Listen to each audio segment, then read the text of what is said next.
ആരാധന ആരാധന ആരാധന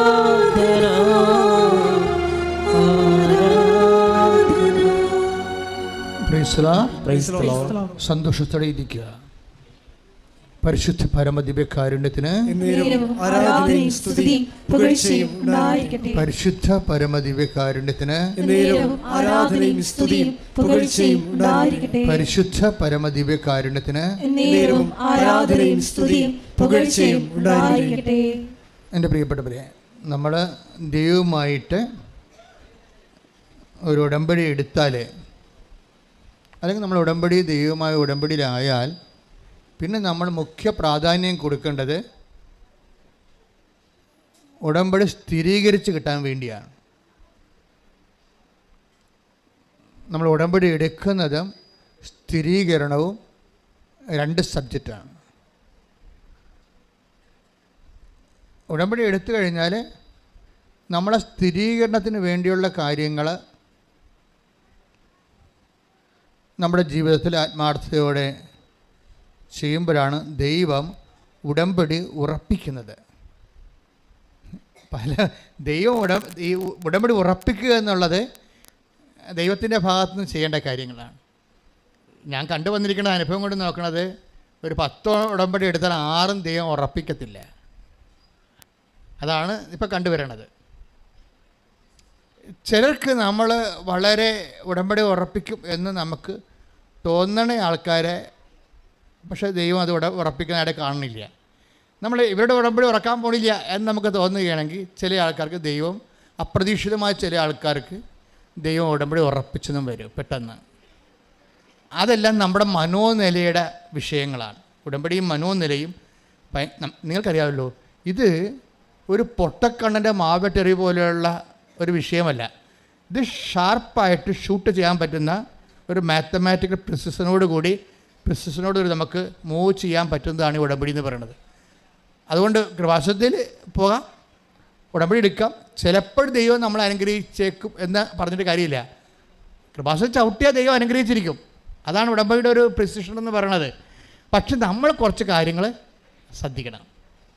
അവിടെയാണ് കുഴപ്പം പറയണത്, നമ്മൾക്കാണ് കുഴപ്പം പറയുന്നത്. എന്താണ്, കഴിഞ്ഞ ദിവസങ്ങളിലെ ഒരു ചേച്ചി സാക്ഷ്യം പറഞ്ഞ്, അപ്പോൾ അവർക്ക് 5-6 കൊല്ലമായിട്ട് മക്കളില്ല.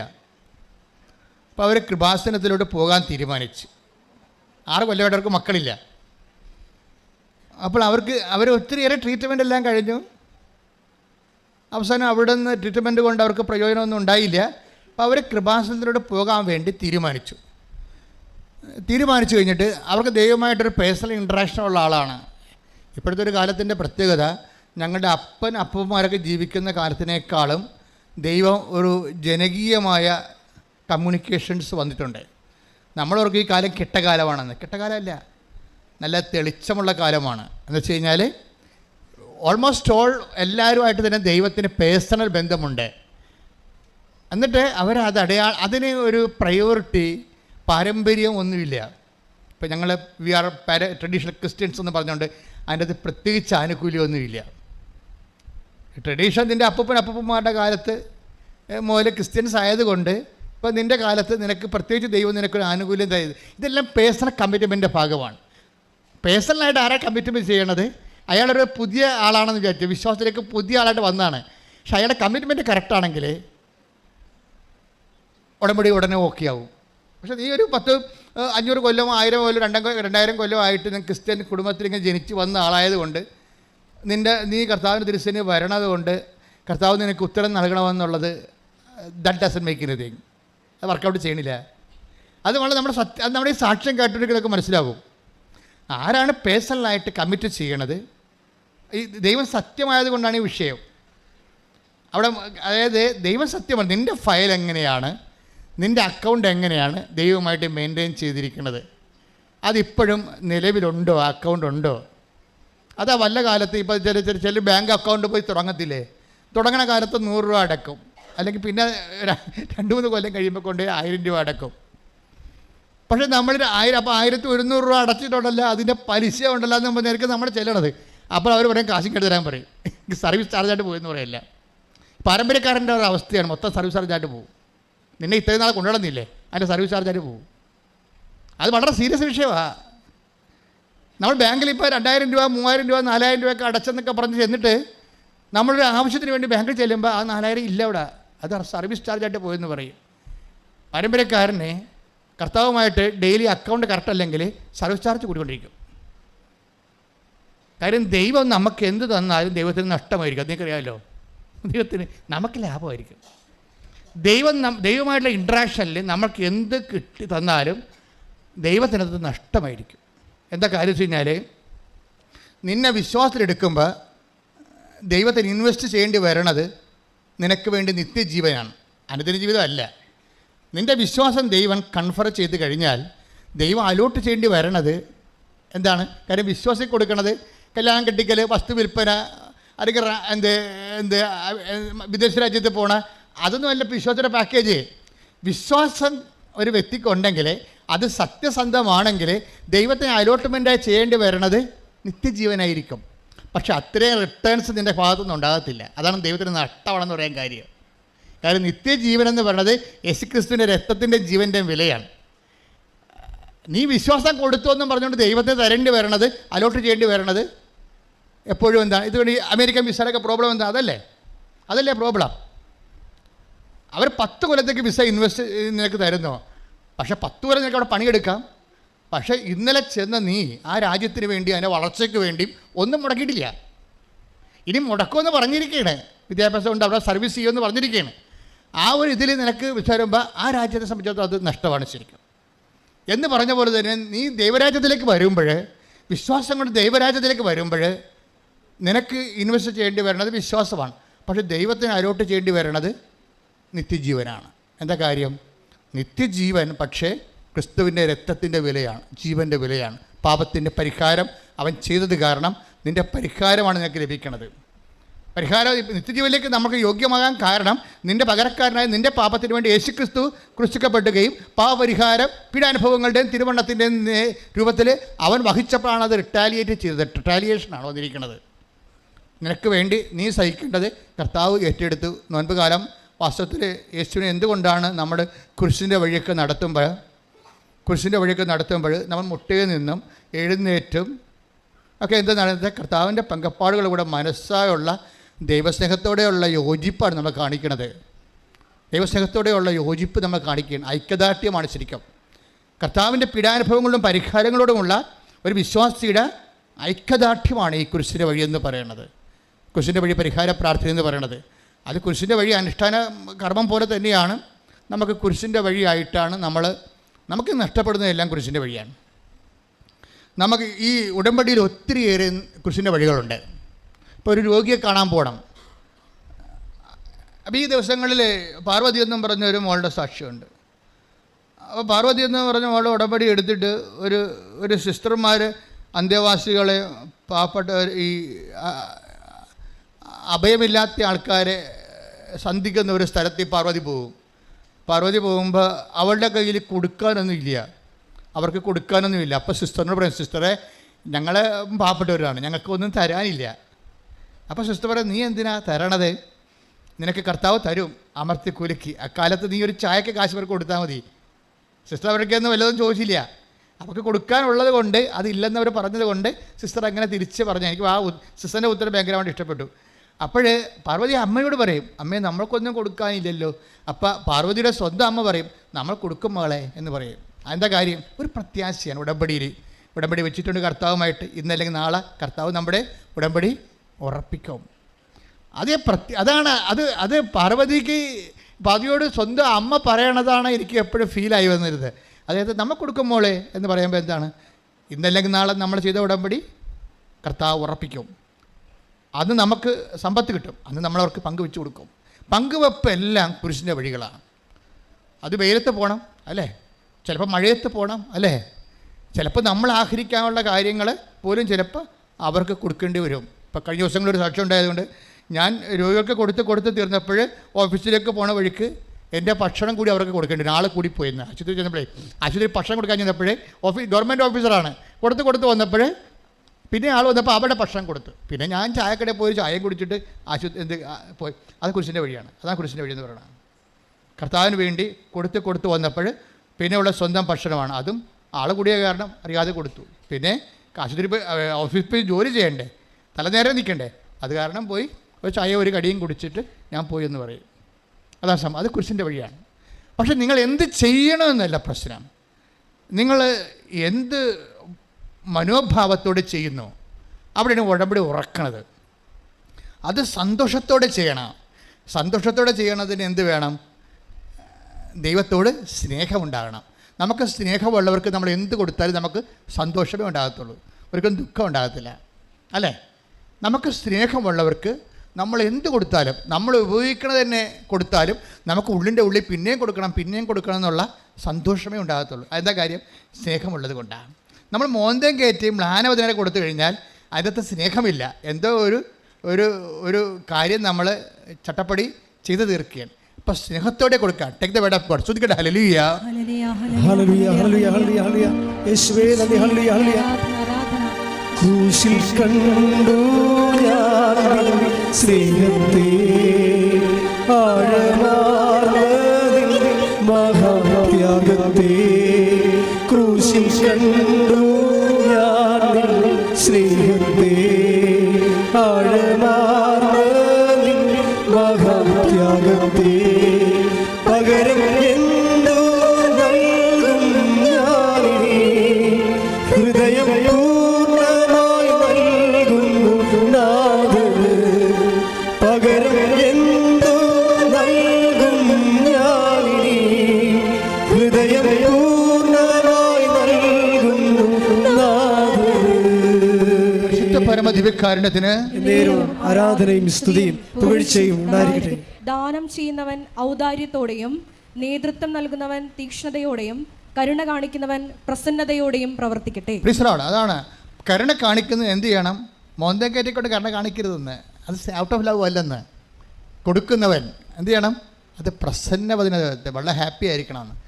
ഈ നാടകക്കാരെ പോലെ സിനിമാക്കാരെ പോലെ ഹാപ്പി അഭിനയിച്ച് കൊടുക്കാൻ പറ്റത്തില്ല. അത് കാപട്യം എന്ന് പറയും. നമുക്ക് ഫീൽ ചെയ്യണം. ഇത് കൊടുക്കുമ്പോൾ നമുക്ക് സന്തോഷം തോന്നും. ഇനിയിപ്പോൾ അതും ചെയ്യണമല്ല, ഇനി പത്രം കൊടുക്കണമല്ല, ഇനി ആശുപത്രിയിലും പോകണമല്ല. ഇങ്ങനെ കുറേ പെരിച്ചാഴികൾ ഉടമ്പടി എടുത്തിട്ടുണ്ട്. അത് ഞാൻ പറഞ്ഞത് 10-6 ഉടമ്പടി ഉറപ്പിക്കുന്നില്ല. കാര്യം എന്താ പറയണം? അവർ പറയും, ഇനി പത്രം കൊടുക്കണല്ലേ, ഇത് ഇവിടെ കൊടുക്കാനാ, ഇനി അതും ചെയ്യണം, ഇനി രോഗികൾക്ക് കൊടുക്കണം, ഇനി ആശുപത്രിയും പോകണം, ഇതിവിടെ പോകാനാ. ഇങ്ങനെയൊക്കെ അളിഞ്ഞ മോന്തമായിട്ട് ചെയ്യണ ചൊല്ലിയ കുറേ പണ്ടാരങ്ങളുണ്ട്. ഇത് നിങ്ങൾ ഉടമ്പടി എടുക്കരുത്. വെറുതെ ആവശ്യമില്ലാതെ ഇവിടെ വന്ന് സ്ഥലം കളയരുത്. ഒന്നാമത്തെ സ്ഥലമില്ലാത്ത സ്ഥലമാണിത്. അത് സന്തോഷത്തോടെ ചെയ്യണം. എന്ന് വെച്ച് കഴിഞ്ഞാൽ എങ്ങനെ സന്തോഷം വരണത്? അത് നമുക്ക് ഈശോയുടെ സ്നേഹം ഉണ്ടാകണം. ഇപ്പം ഞങ്ങളൊക്കെ പൗരോഹിത്യത്തിൻ്റെ 38 കൊല്ലമല്ലേ, എന്തൊരു സന്തോഷമാണ് ഞങ്ങളുടെ ഉള്ളിലേക്ക് ഉള്ളത്. ഒരു ജന്മം മുഴുവൻ കൊടുത്തിരിക്കുകയില്ലേ, ഒരു ജന്മം. എന്നാൽ ഇതിൻ്റെ പേരിൽ വല്ലതും ആനുകൂല്യം മേടിച്ചു. ഞാനൊക്കെ ഇന്നലെ 10,400 രൂപ പേരൊക്കെ ഉണ്ട്. എൻ്റെ നടുവൊക്കെ ഒടിഞ്ഞ് അവസാനം ആ കൊച്ചുകൊണ്ടെ കൊണ്ട് ഞാൻ തടകിക്കുന്നു രാത്രി. പക്ഷേ ഉള്ളിൻ്റെ ഉള്ളിൽ സന്തോഷമാണ്. എന്താ കാര്യം? കർത്താവിന് വേണ്ടി നമ്മുടെ ലൈഫ് കൊടുക്കാൻ കഴിഞ്ഞല്ലോ എന്നാണ്. ശുശ്രൂഷയ്ക്ക് ഉണ്ടാകുന്നത് സന്തോഷമായിരിക്കണം. അതാണ് കുരിശിൻ്റെ വഴി. ഈ കുരിശിൻ്റെ വഴി നടത്തിയപ്പോഴും സത്യം പറഞ്ഞാൽ ഈശോയ്ക്ക് സന്തോഷമായിരുന്നു. ബൈബിൾ പറയേണ്ടത് നമ്മൾ പറയാം ഈശോയ്ക്ക് ഭയങ്കര ദുഃഖമായിരുന്നു എന്ന് പറയാം. അല്ല, കർത്താവിന് പണ്ട് ഹി വാസ് സോ കണ്ടൻറ്റ്. അതായത് അവൻ്റെ രക്തത്തിൽ പിറക്കാൻ പോകുന്ന പുതിയ തലമുറയെ കണ്ടപ്പോൾ അവന് സംതൃപ്തി അടഞ്ഞെന്നാണ് ബൈബിൾ എഴുതിയിരിക്കുന്നത്. ശ്രദ്ധിക്കട്ടെ. ഹല്ലേലൂയ ഹല്ലേലൂയ ഹല്ലേലൂയ ഹല്ലേലൂയ യേശുവേ ഹല്ലേലൂയ ഹല്ലേലൂയ ഹല്ലേലൂയ ഹല്ലേലൂയ ഹല്ലേലൂയ ഹല്ലേലൂയ യേശുവേ ആരാധന ആരാധന ആരാധന ആരാധന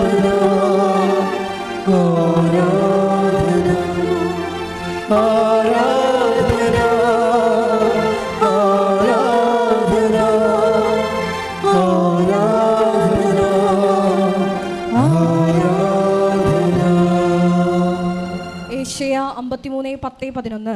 ഐശയ്യാ 53:10-11. പാപപരിഹാര ബലിയായി തന്നെ തന്നെ അർപ്പിക്കുമ്പോൾ അവൻ തൻ്റെ സന്തതി പരമ്പരയെ കാണുകയും ദീർഘായുസ് പ്രാപിക്കുകയും ചെയ്യും. കർത്താവിൻ്റെ ഹിതം അവനിലൂടെ നിറവേറുകയും ചെയ്യും.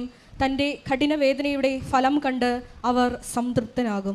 സംതൃപ്തിയായി ഉണ്ടായിരുന്നത്. അതൊന്നും വായിച്ചേ, അത് കേട്ടിരുന്നേ. കേൾക്കുമ്പോൾ തന്നെ അഭിഷേകം ഉണ്ടാവും. അവിടുന്നാണ് അവനെ ക്ലേശങ്ങൾക്ക് വിട്ടുകൊടുത്തത്. അവിടുന്നാണ് അവനെ ക്ലേശങ്ങൾക്ക് വിട്ടുകൊടുത്തത് പാപപരിഹാര ബലിയായി തന്നെ തന്നെ അർപ്പിക്കുമ്പോൾ അവൻ തന്റെ സന്തതി പരമ്പരയെ കാണുകയും ദീർഘായുസ് പ്രാപിക്കുകയും ചെയ്യും. കർത്താവിന്റെ ഹിതം അവനിലൂടെ നിറവേറുകയും ചെയ്യും. തന്റെ കഠിനവേദനയുടെ ഫലം കണ്ട് അവർ സംതൃപ്തനാകും. അതായത് കഠിനവേദനയുടെ ഫലം ഈശോ തന്നെ മനക്കണ്ണാൽ കണ്ടുകൊണ്ട് ഈശോയ്ക്ക് ഭയങ്കര കണ്ടൻസ് ഉണ്ടാകുന്നതാണ്, സംതൃപ്തി ഉണ്ടാവും. ഇതുപോലെ തന്നെയാണ് നിങ്ങളുടെ കഠിനവേദനയുടെ ഫലം നിങ്ങൾ നേരത്തെ കാണണം. മനസ്സിലായില്ലേ? കഠിനവേദനയുടെ ഫലം നിങ്ങൾ നേരത്തെ കാണണം. കാരണം ഈ രക്ഷാകര നടപടിയിൽ കഠിനവേദനയ്ക്ക് ഭയങ്കര റോളാണ്. ഇപ്പം നിങ്ങളുടെ നാത്തിനും തമ്മിൽ നിങ്ങൾ മിണ്ടണില്ല. നിങ്ങളെന്താ മിണ്ടാത്തതിൻ്റെ കാരണം? എരവ് മേടിക്കാം എന്നും പറഞ്ഞുകൊണ്ട് 5 പവൻ്റെ മാലയും മേടിച്ചുകൊണ്ട് പോയതാണ്. ഞാൻ അടിയന്തരത്തിൽ പോയി തിരിച്ചു തരാമെന്ന് പറഞ്ഞ്. ഇപ്പോൾ അവർ തരണില്ല. ഇപ്പോൾ അവരോട് ചോദിക്കാൻ പറയുമ്പോൾ എനിക്ക് എൻ്റെ സ്ത്രീധനത്തിൽ വെട്ടി കുറച്ചൊക്കാൻ പറയും. പോരെ, മനസ്സിലായില്ലേ? അവർ 5 പവൻ്റെ മാലയും മേടിച്ചുകൊണ്ട് പോയി. നല്ല സ്നേഹത്തിന് നല്ല എണ്ണമൊക്കെ ഇങ്ങനെ പറ്റിക്കൂടി വന്ന് സ്നേഹിച്ച് നമ്മുടെ അന്ന് തലം കിട്ടിയപ്പോൾ എരവ് മേടിച്ചത്. നമ്മങ്ങനെ ചോദിക്കാതിരിക്കും. അവർക്ക് കല്യാണത്തിൽ മകളുടെ കല്യാണത്തിൽ പോയതാണെന്ന്. പക്ഷേ ഇപ്പോൾ അവർ തരണില്ല, തിരിച്ചു തരാമെന്ന് തന്നില്ല. ഇപ്പം അത് ഞാനൊരു കണക്കിന് പണയം വെച്ച് അതിനെന്ന് പറഞ്ഞ്. അപ്പോൾ പിന്നെ എന്നാൽ പെട്ടെന്ന് എടുപ്പിച്ച് തരാമെന്ന് പറഞ്ഞു. ഇപ്പോൾ അവർ പണയം വെപ്പിച്ച് എടുത്തു തരണില്ല. അവരത് വിറ്റത് എന്താ വീട്ടിരിക്കണം. അപ്പോൾ നമ്മളെ പറ്റിക്കുകയും ചെയ്ത് ചതിക്കുകയും ചെയ്ത് നമ്മുടെ സത്യസന്ധതയും ആത്മാർത്ഥതയും അവർ ശരിക്കും പറഞ്ഞാൽ മനുഷ്യത്വരഹിതമായി പെരുമാറുകയും ചെയ്ത്. അപ്പോൾ അത് നമ്മൾ ഇനി ഇങ്ങനെയുള്ള ഒരു അഴുക്ക് കെട്ട ആൾക്കാരോട് മിണ്ടണ്ടെന്ന് നമ്മൾ തീരുമാനിച്ചു. പക്ഷേ ഉടമ്പടി എടുത്തപ്പോൾ നമുക്ക് മിണ്ടേണ്ടി വരും. കാര്യം ഉടമ്പടി അങ്ങനെ വർക്കൗട്ട് ചെയ്യത്തില്ല. ഈ നാത്തൂന് ഇങ്ങനെ മിണ്ടാൻ നിൽക്കത്തോളം കാലം ഉടമ്പടി വർക്കൗട്ട് ചെയ്യത്തില്ല. അവിടെ വൈരാഗ്യമല്ലേ നിൽക്കണത്, വെറുപ്പല്ലേ നിൽക്കണത്. അപ്പോൾ ഉടമ്പടി ഫ്രീസായി പോകും. അപ്പോൾ അതുകൊണ്ട് നമ്മൾ ചെന്ന് അവരോട് മിണ്ടും. അപ്പോൾ നമ്മളെന്ത് പറയും? മാലയും പോയി, പിന്നെ ഈ പണ്ടാരത്തിനോട് മിണ്ടുകയും ചെയ്യേണ്ടി വന്ന് പിടിയിട്ടില്ലേ? നമ്മുടെ മാലയും പോയി, ഈ പണ്ടാരത്തിനോട് കഠിനവേദന നമ്മുടെ മനസ്സിലുണ്ടാകും. അപ്പോൾ നമ്മുടെ കഠിനവേദന നമ്മുടെ മനസ്സിലുണ്ടാകും. കാര്യം നമ്മളെ തോറ്റില്ലേ? നമ്മളെ വഞ്ചിച്ചപ്പോൾ നമ്മൾ തോറ്റു. നമ്മളോട് നമ്മുടെ സത്യസന്ധതയെ അവർ പട്ടിക്കാടത്തിന് വില കൊടുത്തില്ലല്ല, അവരെ വെച്ച് മുതലെടുത്തില്ലേ. അപ്പോൾ അതൊക്കെ വൈരാഗ്യം ഉണ്ടായി. അതുകൊണ്ട് നമ്മളവരോട് മിണ്ടുന്നില്ല. ഇപ്പം എന്നാ പറയണത്? ഉടമ്പടി എടുത്തപ്പോൾ കർത്താവുമായിട്ട് ഇൻട്രാക്ട് ചെയ്ത് നീ ഒരു എന്തുകൊണ്ടാണ് അവരോട് മിണ്ടേണ്ടി വരണത്? ഉടമ്പടി വൈരാഗ്യത്തിൽ വർക്കൗട്ട് ചെയ്യത്തില്ല. കാര്യം ദൈവമായ വ്യക്തിയുമായിട്ടാണ് നീ ഉടമ്പടി ചെയ്തിരിക്കുന്നത്. മനസ്സിലല്ലേ? നീ ഒരു വിശ്വാസിയല്ല, നീ ഒരു പങ്കാളിയാണ്. സാധാരണ ആൾക്കാർ വിശ്വാസികളാണ്, പങ്കാളികളല്ല. ഉടമ്പടി എടുക്കുമ്പോൾ നീ ദൈവത്തിൻ്റെ പങ്കാളിയാണ്. അപ്പോൾ ദൈവത്തിൻ്റെ പങ്കാളി എന്ന് പറയുമ്പോൾ ഇപ്പോൾ നിൻ്റെ അപ്പൻ്റെ പങ്കാളിയാണെന്ന് വിചാരിച്ചോ നീ. അപ്പം അപ്പന് 4 മക്കളുണ്ടെങ്കിൽ 4 ഒരു ഭാഗത്തിന് മാത്രമേ അവകാശമുള്ളൂ നിനക്ക്. അപ്പന് ഭാര്യയുണ്ട് അല്ലേ? അപ്പൻ്റെ പെങ്ങന്മാർ കല്യാണം കഴിക്കാൻ വീട്ടിലുണ്ടെങ്കിൽ അവകാശം പടപടാന്ന് കുറഞ്ഞ് വരും. അപ്പം അപ്പനാണെന്ന് പറഞ്ഞ കാര്യമില്ല, അവകാശം കുറഞ്ഞ് വരും. പക്ഷേ ദൈവത്തിന് അങ്ങനെയില്ല. ദൈവത്തിന് നീ ഒറ്റ മകനുണ്ടെങ്കിലും ദൈവത്തിൻ്റെ ഫുൾ സ്വത്തിന് നീ അവകാശിയാണ്. മനസ്സിലായില്ലേ? ദൈവത്തിന് നീ ഒറ്റ മകളാണെങ്കിലും, അതാണ് ഈശോ പറഞ്ഞത്, 99 ആടുണ്ട് അല്ലേ? 100 ആട് ഉണ്ടെങ്കിൽ ആ 100 ആടിനെ ഒരാട് മേയിച്ചോണ്ട് നടന്നപ്പോൾ മലയിടുക്കിലും മുൾപ്പടപ്പിലും പെട്ടുപോയി. ഇടയിൽ മറ്റു 99 ആട് മുമ്പോട്ട് പോയി. താഴ്വാരത്തിൽ ഇറങ്ങിയപ്പോൾ ഒരെണ്ണത്തെ കാണാനില്ല. ആ ഒരെണ്ണത്തെ കാണാനില്ല എന്ന് പറഞ്ഞ് പട്ടി കുരക്കണുണ്ട്. പട്ടിയല്ലേ ഇതിനെ കൊണ്ടു നടക്കണം അങ്ങോട്ടും ഇങ്ങോട്ടും. ഇപ്പോൾ ഒന്നിനെ കാണാനില്ലെങ്കിൽ പട്ടി സെൻസ് ചെയ്തിട്ട് കുരക്കണുണ്ട്. അപ്പോൾ പിന്നെ ഇടയം നോക്കിയപ്പോൾ എന്തോ സംഭവിച്ചിട്ടുണ്ട്. പുലി പിടിച്ചോ ചെന്നായി പിടിച്ചോ ഇടയം. പക്ഷേ ഈ ഒരു ആടിന് വേണ്ടി തിരക്കി പോവുകയാണ്. എന്താ ചെയ്തിരിക്കണം? 99 താഴ്വാരങ്ങൾ ഇട്ടിട്ട് ഒന്നിനെ തിരക്കി പോവുകയാണ്. അപ്പോൾ തിരക്കി പോകുമ്പോൾ കണ്ട് കിട്ടുമ്പോഴാണ് ഇതിനെ അന്വേഷിക്കുന്നത്. അല്ല പകുതിക്ക് അന്വേഷിച്ചിട്ട് പോയി ചാട്ടെ, നമുക്ക് എന്താ 99 ഉണ്ടല്ല. അതാണ് മനുഷ്യന്മാരുടെ സ്നേഹം. ദൈവത്തിൻ്റെ സ്നേഹം അങ്ങനെയില്ല.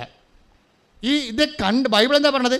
കണ്ട് കിട്ടുമ്പോഴും കുഞ്ഞേ എന്ന് പറഞ്ഞ് കരഞ്ഞുകൊണ്ട് ഈ ഇടയൻ 99 വില 1 കൊടുത്തെന്ന് പറഞ്ഞാൽ 1 വില 99 എന്ന് വെച്ചാൽ നിൻ്റെ വില ദൈവത്തിന് മൊത്തം മക്കൾക്ക് എന്ത് അവകാശമുണ്ട് അത്രയും അവകാശം നിനക്ക് ഉണ്ടെന്ന് കൈയടിച്ച് സ്തുതിക്കട്ടെ. ഹല്ലേലൂയ.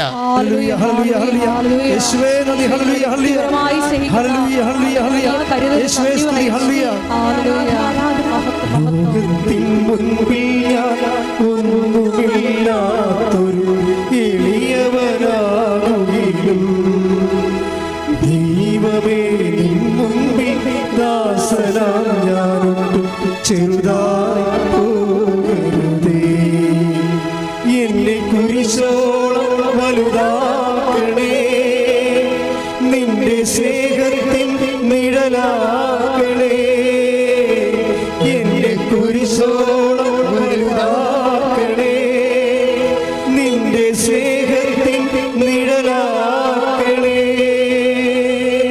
പരിശുദ്ധ പരമദിവ്യകാരുണ്യത്തിന് നേരവും ആരാധനയും സ്തുതിയും പുകഴ്ചയും ഉണ്ടായിരിക്കട്ടെ. ഇപ്പോൾ നമ്മുടെ ലോജിക്ക്, നമ്മളുടെ നോഷൻസ്, നമ്മൾക്ക് ധാരണ, അതിനെ എപ്പോഴും ഈ ദൈവസ്നേഹം സംഭ്രമിപ്പിച്ചുകൊണ്ടിരിക്കും. കാര്യം ഈ ലോകത്ത് 800 കോടി മനുഷ്യരുണ്ടെങ്കിലും ആ 800 കോടിയുടെ വില നിനക്ക് സിംഗിൾ പേഴ്സണായ നിനക്ക് ദൈവം തരുന്നുണ്ട്. ഇനി 800 കോടിയിൽ നീ മാത്രം നശിച്ചു പോയാൽ നിനക്ക് വേണ്ടി മാത്രം യേശു ക്രൂശിക്കപ്പെടാൻ തയ്യാറാണെന്നുള്ള അവൻ്റെ മനസ്സാണ് വെളിപ്പെടുത്തുന്നത്. 99 കഥ പറയുമ്പോൾ എന്താ പറയണത്? 99 മെച്ച സ്ഥലങ്ങളെ വിട്ടിട്ട് നഷ്ടപ്പെട്ടു പോയ ഒന്നിനെ തേടുമ്പോൾ 99 വില ആ ഒന്നിനുണ്ടെന്നാണ് പറയുന്നത്. ദാറ്റ് മീൻസ് 800 കോടി മനുഷ്യർ ഈ ഭൂമിയിലുണ്ടെന്ന് വിചാരിച്ചോ. 800 കോടി നീ മാത്രമാണ് ദൈവത്തിന് നഷ്ടപ്പെട്ടു പോയെങ്കിൽ ആ നിനക്ക് വേണ്ടി മാത്രം പാപപരിഹാരം ചെയ്ത് ക്രൂശിക്കപ്പെടാൻ വേണ്ടി മാത്രം ദൈവത്തിൻ്റെ വലിയ ഹൃദയമാണ്, ദൈവത്തിൻ്റെ വലിയ സ്നേഹമാണ് ബൈബിൾ വാഴ്ത്തുന്നത്. ശ്രുതികട്ടെ, ശ്രുതികട്ടെ. ഹല്ലേലൂയ, ഹല്ലേലൂയ, ഹല്ലേലൂയ, ഹല്ലേലൂയ. യേശുവേ നന്ദി. ഹല്ലേലൂയ, ഹല്ലേലൂയ, ഹല്ലേലൂയ. എന്നെ കുരിശോളം വലുതാക്കണേ, നിന്റെ സ്നേഹത്തിൻ നിഴലാക്കണേ. എന്നെ കുരിശോളം വലുതാക്കണേ, നിന്റെ സ്നേഹത്തിൻ നിഴലാക്കണേ. പരിശുദ്ധ പരമദിവ്യകാരുണ്യത്തിന് ആരാധനയും സ്തുതിയും പുകഴ്ചയും ഉണ്ടായിരിക്കട്ടെ. അപ്പം എന്താണ് അച്ഛനിലൂടെ ഈശോ പറഞ്ഞുകൊണ്ടിരിക്കുന്നത്? നിങ്ങളെ ഉടമ്പടി ചെയ്യുമ്പോൾ ദൈവത്തിൻ്റെ മനസ്സിനെക്കുറിച്ച് ഈ നോൻപ് കാലത്ത് ദൈവത്തിൻ്റെ സ്നേഹത്തെക്കുറിച്ചൊക്കെയാണ് ചിന്തിക്കേണ്ടത്. അല്ലാതെ എനിക്കപ്പോൾ കാനഡയിൽ പോകാൻ പറ്റും, എനിക്കപ്പോൾ ഫ്രാൻസിൽ പോകാൻ പറ്റും, എപ്പോഴാണ് എൻ്റെ ഓഫർ ലെറ്റർ വരുന്നത്, എപ്പോഴാണ് എൻ്റെ വിസ റെഡിയാകണത്. ഉടമ്പടി എടുത്തിട്ട് ഇത് തന്നെ ചിന്തയെങ്കിൽ ഈ ജന്മത്തിൽ സാധനം ശരിയാകാൻ പോണില്ല. കാര്യം നീ വയറ്റിപ്പഴപ്പാണെന്ന് കർത്താവിന് അറിയാൻ പറ്റും. ദൈവസ്നേഹം നിനക്കില്ല. ദൈവസ്നേഹമുള്ളവർ ദൈവത്തെക്കുറിച്ചായിരിക്കും ചിന്തിക്കുന്നത് എപ്പോഴും. ദൈവത്തെക്കുറിച്ച് ചിന്തിക്കുമ്പോൾ നമ്മുടെ കണ്ണ് നിറഞ്ഞു പോകും. കാര്യം നമുക്ക് ചിന്തിക്കാൻ പറ്റാത്തത്ര സ്നേഹത്തോടെയാണ് ദൈവം നമ്മളെ കരുതണത്. നമുക്ക് പുരുഷരൂപത്തിൻ്റെ വെറുതെ ഇങ്ങനെ നോക്കിയാൽ മതി, നമ്മൾ ഇരുന്ന് കണ്ണ് നിറഞ്ഞു പോകും. അത്രയ്ക്ക് വലിയ അഗാധമാണ് ദൈവസ്നേഹം എന്ന് പറയുന്നത്. നോൻപുകാലത്ത് ദൈവസ്നേഹത്തെക്കുറിച്ച് ചിന്തിക്കുമ്പോൾ നമുക്ക് പാപത്തിന് അറിയാതെ തന്നെ മാനസാന്തരം നമുക്കുണ്ടാകും. കാര്യം നമ്മുടെ പാപത്തിന് പരിഹാരമായിട്ടാണല്ലോ അവൻ ക്രൂശിതനായെന്ന് ഓർക്കുമ്പോൾ ദൈവത്തിൻ്റെ പ്രവൃത്തികളെക്കുറിച്ച് നമ്മൾ ആരായി, അത് സ്നേഹത്തിൻ്റെ പ്രവൃത്തികളാണ്. പിന്നെ നമ്മുടെ മുമ്പിലൊരു ഓപ്ഷൻ എന്ന് പറയണത് ഈ ദൈവസ്നേഹത്തിന് പ്രതിവിധി ചെയ്യുക. ദൈവസ്നേഹത്തിന് പ്രതിവിധി ചെയ്യാനാണ് നമ്മൾ ഉടമ്പടിയിൽ കാരുണ്യപ്രവൃത്തികൾ ചെയ്യണത്. അപ്പോഴും നമ്മൾ ഓർത്തേക്കണം, ദൈവസ്നേഹത്തിൻ്റെ പ്രതിവിധിയാണ് ചെയ്യണത്. ചില ആൾക്കാർ പറയും, ഞാൻ ഉടമ്പടി പ്രത്യക്ഷയുടെ പ്രാർത്ഥന ചെയ്യില്ലേ, കാരുണ്യപ്രവൃത്തി ചെയ്തില്ല. ഉടമ്പടി പ്രത്യക്ഷയുടെ പ്രാർത്ഥന ചെയ്യില്ലേ, പ്രേക്ഷിത പ്രവർത്തനം ചെയ്തില്ല. അപ്പം നമ്മൾക്ക് ബുദ്ധിമുട്ടുള്ള കാര്യങ്ങൾ ഒന്നും ചെയ്യില്ല. ഈ ചുണ്ടുകൊണ്ട് കാണിക്കണ കണക്കുണാന്നുള്ള പരിപാടിയൊക്കെ എളുപ്പമല്ലേ, വേറെ വീട്ടിൽ നിന്ന് ചെയ്താൽ മതിയല്ല. അതുകൊണ്ടാണ് ഈ അനാട്ടമി നോക്കിയിട്ട് ഇനി ഉടമ്പടി എടുക്കുന്നത്. ഞാൻ ഈ അൽത്താരെ പെട്ടുപോയത് നിങ്ങളുടെ ഗുണമാണ്. അല്ലെങ്കിൽ അനാട്ടമി നോക്കിയിട്ട് ഞാൻ പറയും ഈ സാധനത്തിന് ഉടമ്പടി എടുക്കാൻ കൊള്ളത്തില്ലെന്ന് പറയും. എന്ന് വെച്ചാൽ അവർ ബോഡി കാണാൻ പറയാൻ പറ്റും, ഇത് ഇരുന്ന പാട്ടിൽ എഴുന്നേക്കുക, ആർക്കെങ്കിലും എന്തെങ്കിലും കൊടുക്കുക, കണ്ണ് കണ്ടാൽ പറയാൻ പറ്റും ഇത് എടുത്ത് ചടക്കാരിയാണ്, മുൻകോപിയാണ്, ദൈവത്തിന് നിരക്കണ ജീവിതമാണ് എന്നൊക്കെ പെട്ടെന്ന് കണ്ടറിയാൻ പറ്റും. അപ്പോൾ എന്താ പ്രശ്നം വെച്ച് കഴിഞ്ഞാൽ നമ്മളെപ്പോഴും ശ്രദ്ധിക്കേണ്ട കാര്യം, നമ്മൾ എന്ത് തരക്കാരായാലും ഉടമ്പടി എടുക്കുമ്പോൾ ദൈവത്തോടാണ് ഞാൻ ഉടമ്പടി ചെയ്ത് എടുത്തിരിക്കുന്നത്. ദൈവത്തിൻ്റെ സ്നേഹത്തിൻ്റെ ലെവൽ വരെ എത്താൻ വേണ്ടി നമ്മളെക്കൊണ്ട് കഴിയാവുന്നത് നമ്മൾ പ്രവർത്തിച്ചു വരുമ്പോഴാണ് ജീവിതം തന്നെ ഒരു ഉടമ്പടി തന്നെ ഒരു കുരിശിൻ്റെ വഴിയായിട്ട് കൺവേർട്ട് ചെയ്യണത്. നമുക്ക് സമയം നഷ്ടം ഉണ്ടാവും, ആരോഗ്യം നഷ്ടമുണ്ടാവും, നമുക്ക് നമ്മുടെ സൗകര്യങ്ങൾ നഷ്ടപ്പെടും. കൊടുക്കാൻ തയ്യാറായില്ലെങ്കിൽ ക്രിസ്തുവുമായിട്ട് ഇടപെടാതിരിക്കുന്നതായിരിക്കും എപ്പോഴും നല്ലത്. അത് വേറെ സംഭവമാണ്. നമ്മൾ കൊടുക്കാൻ, പങ്കുവെക്കാൻ ജീവിതമോ അല്ലെങ്കിൽ നമുക്കുള്ളതോ നമ്മുടെ സമയമോ നമ്മുടെ സന്തോഷമോ നമ്മൾ പങ്കുവെക്കാൻ തയ്യാറായില്ലെങ്കിൽ നമ്മൾ ക്രിസ്തു എന്നുള്ള ആ വലിയ ദൈവിക പദ്ധതിയുമായിട്ട് ഇടപഴകാതിരിക്കുന്നതായിരിക്കും നല്ലത്. അത്രയ്ക്ക് പ്രബൗണ്ടാണ് ഈ വിഷയം. ഞാൻ നിങ്ങളെ ഈ ഉടമ്പടിയിലൂടെ ഇത്രയും വലിയ അടയാളങ്ങളൊക്കെ ആൾക്കാർ കാണുമ്പോൾ എനിക്ക് വാസ്തവത്തിൽ ഇച്ഛാഭംഗം വരും. ചില സമയത്ത് സന്തോഷം വരും, എന്നാൽ ഇച്ഛാഭംഗം. കാര്യം മാതാവിനെ എല്ലാവരും തന്നെ കാണുന്നുണ്ട്, ഈശോനെ കാണുന്നുണ്ട്. ഇനി ഓരോരോ സ്ഥലങ്ങളിൽ ദൈവം സഞ്ചരിച്ച് നിങ്ങളുടെ ആവശ്യങ്ങളുടെ കൂടെ എത്തുമ്പോൾ ഞാൻ അമ്മയോട് പറയും, ഇത് നാണം കെട്ട പരിപാടിയായി പോയി എന്ന് പറയും, ഉള്ളിൽ പറയും. എന്താ കാര്യം? ദൈവത്തെക്കുറിച്ച് ആയും കായ്ക്കായും അറിയാത്ത ആൾക്കാർക്ക് ദൈവം വളരെ സംരംഭനായി തീരുമ്പോൾ ഇനി ഈ കുന്തങ്ങൾ ഒരിക്കലും ദൈവത്തെക്കുറിച്ച് പഠിക്കത്തില്ല, ദൈവത്തിന് വേണ്ടി ജീവിക്കത്തില്ല, ദൈവത്തെ അന്വേഷിക്കത്തില്ല. ഇത് സിമ്പിളാണ്, ഈസിയാണ്. എങ്ങനെ ജീവിക്കാം, ദൈവം നമ്മുടെ കൂടെ ഉണ്ടാകും എന്നുള്ള തെറ്റായ ധാരണ വരും. ഉടമ്പടി അങ്ങനെ ഒരു ധാരണ ഉണ്ടാകരുത്. കാര്യം ഇത് നിങ്ങളുടെ കൂടെ ദൈവം വന്നു. അമ്മ ഇപ്പോൾ കഴിഞ്ഞ ദിവസം പാർവതിയുടെ സാക്ഷ്യത്തിന് എടുക്കാം. പാർവതിയുടെ അവസ്ഥ അറിയാമല്ലോ. നിങ്ങൾ സാക്ഷ്യം ഒന്ന് കേൾക്കണമല്ലായിരിക്കും. വരുമ്പോൾ ഒരു കാര്യമാണ് പാർവതി അമ്മയും. ആ പാർവതിക്ക് 21 വയസ്സുള്ളപ്പോൾ അമ്മനെയും അവളുടെ അനിയത്തിനെയും കൂടി ഉപേക്ഷിച്ചിട്ട് അപ്പൻ വീട്ടിട്ട് പോയി വേറെ ഒരു സ്ത്രീയുടെ കൂടെ കുടുംബജീവിതത്തിലേക്ക് ജീവിക്കുകയാണ്. ഒന്ന് ചിന്തിക്കുക. അപ്പോൾ അപ്പനില്ല, പാർവതിക്ക് അമ്മയുണ്ട്, അനിയത്തിയുണ്ട്. ഇവർ 3 പേരും പെട്ടിരിക്കുകയാണ്. അപ്പോൾ അവൾ പഠിത്തം നിർത്തി. കുറേ കുടുംബം ഇനി ഭക്ഷണം കഴിച്ച് പോകണമെന്നുണ്ടെങ്കിൽ അവൾ കൂടി ജോലിക്ക് പോകണം. പഠിത്തം നിർത്തി. അപ്പോൾ ഈ മനുഷ്യന്മാർ എന്ത് സങ്കടപ്പെട്ടാൽ ജീവിക്കണം എന്ന് ചോദിക്കേ. അപ്പോൾ പാർവതിയുടെ അമ്മ ഈ സമയത്ത് വന്നിട്ട്, കാര്യം മനുഷ്യന് ഇപ്പോഴത്തെ അവസ്ഥയിൽ എന്താണ്, ആണും തുണയെ നിന്ന ആൾക്കാർ ഒരു സുപ്രഭാതത്തിൽ ആ കുടുംബം ഇട്ടും പോവുകയാണ്. പിന്നെ എങ്ങനെ ജീവിക്കാവും? അപ്പോൾ നമുക്ക് ആരുമില്ല എന്ന് പറയുമ്പോൾ ചില ആൾക്കാർ ആത്മഹത്യ ചെയ്ത് കളയും. ഇപ്പോൾ 2 പെൺമക്കളുണ്ടാവുകൊണ്ട് അവരങ്ങനെ ആത്മഹത്യ ചെയ്തില്ല. പക്ഷെ അവർ ആരോ പറഞ്ഞിട്ട് ആലപ്പുഴ ഉടമ്പടി മാതാവുണ്ട്, മാതാവിൻ്റെ അടുത്ത് ചെന്ന് പറഞ്ഞാൽ എന്തെങ്കിലും സമാധാനം ഉണ്ടാകും. ഇന്നത്തെ മനുഷ്യൻ്റെയൊക്കെ ചിന്ത അങ്ങനെയാണ്. എന്തെങ്കിലും ജീവിതത്തിൽ സംഭവിച്ചു പോയാൽ ആലപ്പുഴ മാതാവുണ്ടല്ല എന്നുള്ള ഒരു ചിന്തയാണ് ആൾക്കാർക്ക് ഉള്ളത്. ഉടനെ അവർ ഒറ്റയ്ക്ക് ഇവിടെ വരും. പാർവതിയുടെ അമ്മ ഒറ്റയ്ക്ക് ഇവിടെ വന്നിട്ട് ഉടമ്പടി എടുക്കും. ഉടമ്പടി എന്ന് പറയുമ്പോൾ നമ്മൾ ഒറ്റയ്ക്ക് വന്നിപ്പോൾ തീർത്ഥാടന കേന്ദ്രത്തിൽ അതുപോലെ തന്നെ പെരുന്നാൾ സ്ഥലത്ത് പോയി പ്രാർത്ഥിക്കണവരല്ലല്ലോ ഉടമ്പടി. അതാണ് എൻ്റെ വ്യത്യാസം എന്ന് പറയണത്. നമ്മളിവിടെ വരുമ്പോൾ നമ്മൾ ഒരു കാലത്ത് ഒരു സുപ്രഭാതത്തിൽ നമ്മുടെ ജീവിതം അങ്ങോട്ട് മാറുകയാണ്. എന്താണ്, ദൈവവും നമ്മളും തമ്മിൽ ഒരു കാലത്തും കണ്ടുപിടിയിട്ടില്ല, കേട്ടിട്ടില്ല, കേട്ടിട്ടേ ഉള്ളൂ. ഇപ്പോഴെന്താണ്, നമ്മുടെ കുടുംബ അംഗമായിട്ട് പെട്ടെന്ന് ഈ 3 മണിക്കൂർ കൊണ്ട് മാറും. 3 മണിക്കൂർ കൊണ്ട് നീ സത്യസന്ധനാണെങ്കിൽ ഇന്ന് വരെ ദൈവമായിട്ട് നിനക്കൊരു ബന്ധമില്ലാത്ത ആൾ, ദൈവത്തിനെതിരെ ജീവിക്കുന്ന ആൾ, ഈ ഒരു അസന്മാർഗമായിട്ട് ജീവിക്കുന്ന ലഹരിക്ക് അടിപ്പെട്ട ആളാണെങ്കിലും ഒരിക്കൽ നീ തകർന്ന് തരിപ്പണമായി ഇനി ആർക്കും നിന്നെ നന്നാക്കാൻ പറ്റത്തില്ലെന്ന് വിചാരിച്ച് നിരാശയായിപ്പോയി വിചാരിച്ചു. പക്ഷെ വൺസ് ഉടമ്പടിയുടെ അടുത്ത് ചെല്ലുമ്പോൾ ദൈവം നിന്നെ ഏറ്റെടുക്കും എന്ന് മനസ്സിലാക്കിക്കൊണ്ട് ചില ആൾക്കാർ മണ്ണി ചവിട്ടുമ്പോൾ തന്നെ അവർ തീരുമാനിക്കും, ഞാനിനി ദൈവത്തിൻ്റെ കൂടെ ജീവിക്കാൻ പോവുകയാണ്, അതിനുവേണ്ടി എന്ത് കഷ്ടപ്പെടാനും ഞാൻ സഹിക്കും, ദൈവം അമ്മ എന്നെ സഹായിക്കും എന്ന് ചിന്തിച്ചുകൊണ്ട് ഇവർ ഉടമ്പടി എടുക്കണമെങ്കിൽ തന്നെ മാറും. ഉടമ്പടി എടുക്കണമെങ്കിൽ തന്നെ ഇവർ മാറും. കാര്യം അവർ തീരുമാനം, കാര്യം മാറ്റം എന്ന് പറഞ്ഞാൽ എന്താണ്, ഒരു തീരുമാനം. ഇപ്പോൾ ധൂർത്തപുത്രൻ മാറുന്ന വെച്ചാൽ എന്താ, ഇറ്റ്സ് എ ഡിസിഷൻ. ധൂർത്തപുത്രൻ്റെ കഥ നിങ്ങൾക്കറിയാമല്ലോ. എന്താണ്, ഒരു അപ്പൻ 2 മക്കളുണ്ടായിട്ട് ഒരുത്തൻ പറഞ്ഞ, അപ്പ എനിക്ക് എൻ്റെ വഴി, നിനക്ക് നിൻ്റെ വഴി, എൻ്റെ സ്വത്തും കണ്ടതാ, ഞാൻ എൻ്റെ വഴിക്ക് പോട്ടെന്ന് വിചാരിച്ചിട്ടുണ്ട്. അയാൾ കുടുംബത്തിൻ്റെ പകുതി സ്വത്തും എടുത്തുകൊണ്ട് നാട് വിട്ടുപോയി. അവസാനം വേസ്റ്റുകളുമായിട്ട് ജീവിച്ച് തറവാടിന് മാനക്കരുണ്ടാക്കി വിറ്റ് ചുട്ട് നശിപ്പിച്ച് നാറാണക്കല്ലും പറിച്ച് പന്നിക്കുട്ടി പോയി. അവിടുന്ന് തിന്ന തവിട് പോലും കിട്ടാതെ തെണ്ടിത്തിരിഞ്ഞ് ഈ മനുഷ്യന് ദുഃഖം കൊണ്ട് അപ്പനെക്കുറിച്ച് ഓർത്തപ്പോൾ, അപ്പൻ്റെ കൂടെ ജീവിച്ച കാലം ഓർത്തപ്പോൾ തിരിച്ചു വരാൻ വേണ്ടി ഒരു ആഗ്രഹം ഉണ്ടായി. അങ്ങനെ തിരിച്ച് വരാൻ വേണ്ടി ആഗ്രഹം ഉണ്ടായത്, എവിടെയാണ് ഇതിൻ്റെ അയാൾ രക്ഷപ്പെട്ടത്? ഞാൻ എൻ്റെ പിതാവിൻ്റെ ഭവനത്തിലേക്ക് തിരിച്ചു പോകും. അതൊരു തീരുമാനമായി അല്ലേ. രണ്ടാമത്തെ തീരുമാനം എന്താണ്, ഞാൻ എൻ്റെ പിതാവിനോട് പറയും. എന്ത് പറയും? പിതാവേ, നിനക്കും ദൈവത്തിനും എതിരായി ഞാൻ പാപം ചെയ്തു പോയി. അപ്പോൾ ഞാൻ എൻ്റെ കാര്യങ്ങൾ കൺഫസ് ചെയ്യും, കുമ്പസാരിക്കും. അതാണ് നമ്മൾ ഉടമ്പടി കുമ്പസാരം ഉള്ളത്. ഇപ്പോൾ കത്തോലിക്കലല്ലാത്തവർ അവരുടെ മാർഗങ്ങളിലൂടെ പാപരഹിതരായി ജീവിക്കണം. അതാണ് ഉടമ്പടിയുടെ നിയമം. കത്തോലിക്കലല്ലാത്തവർ കുമ്പസാരം എന്ന കൂദാശ നിങ്ങൾക്ക് ഇപ്പോൾ ഓർത്തഡോക്സുകാർക്കും ഉണ്ട്, യാക്കോബീസിനുണ്ട്. അല്ലാത്തവർക്ക് കുമ്പസാരം ഇല്ല. അതുപോലെ തന്നെ നോൺ ക്രിസ്ത്യൻസ് ഉടമ്പടി എടുത്തിട്ടുണ്ട്. നിങ്ങൾ എന്താ ചെയ്യേണ്ടത്?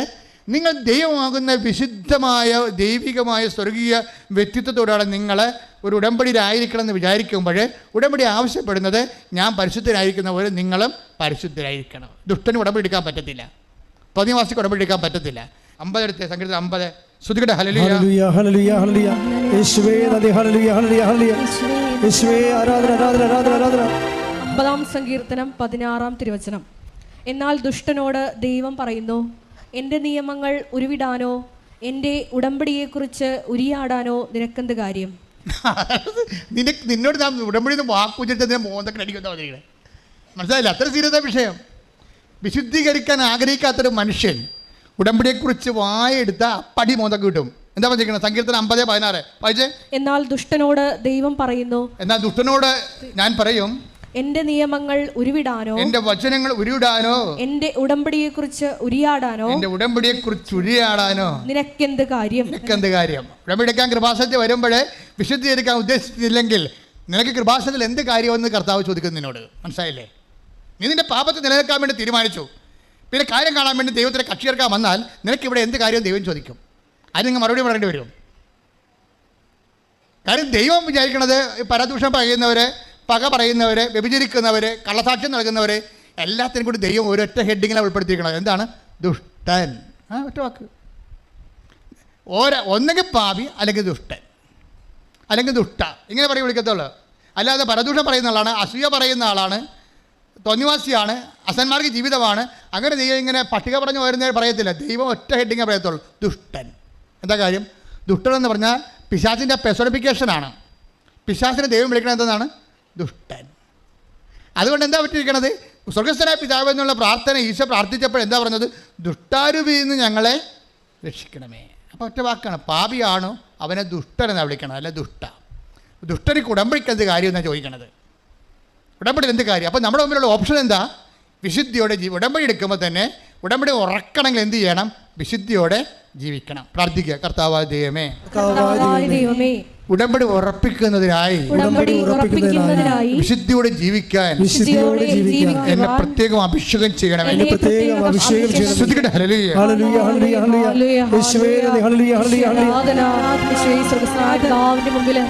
വിശുദ്ധിയോടെ ആരാധനയിലൂടെ ഞങ്ങൾ അഭിഷേകം ചെയ്യണമേ.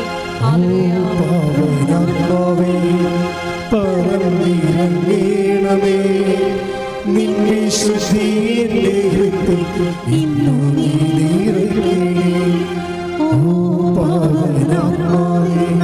പറന്നിറങ്ങേണമേ. നിന്നെ ശുദ്ധിയുടെ ഇന്നു നിറയ്ക്കണേ. ഓ പാവനാത്മാവേ,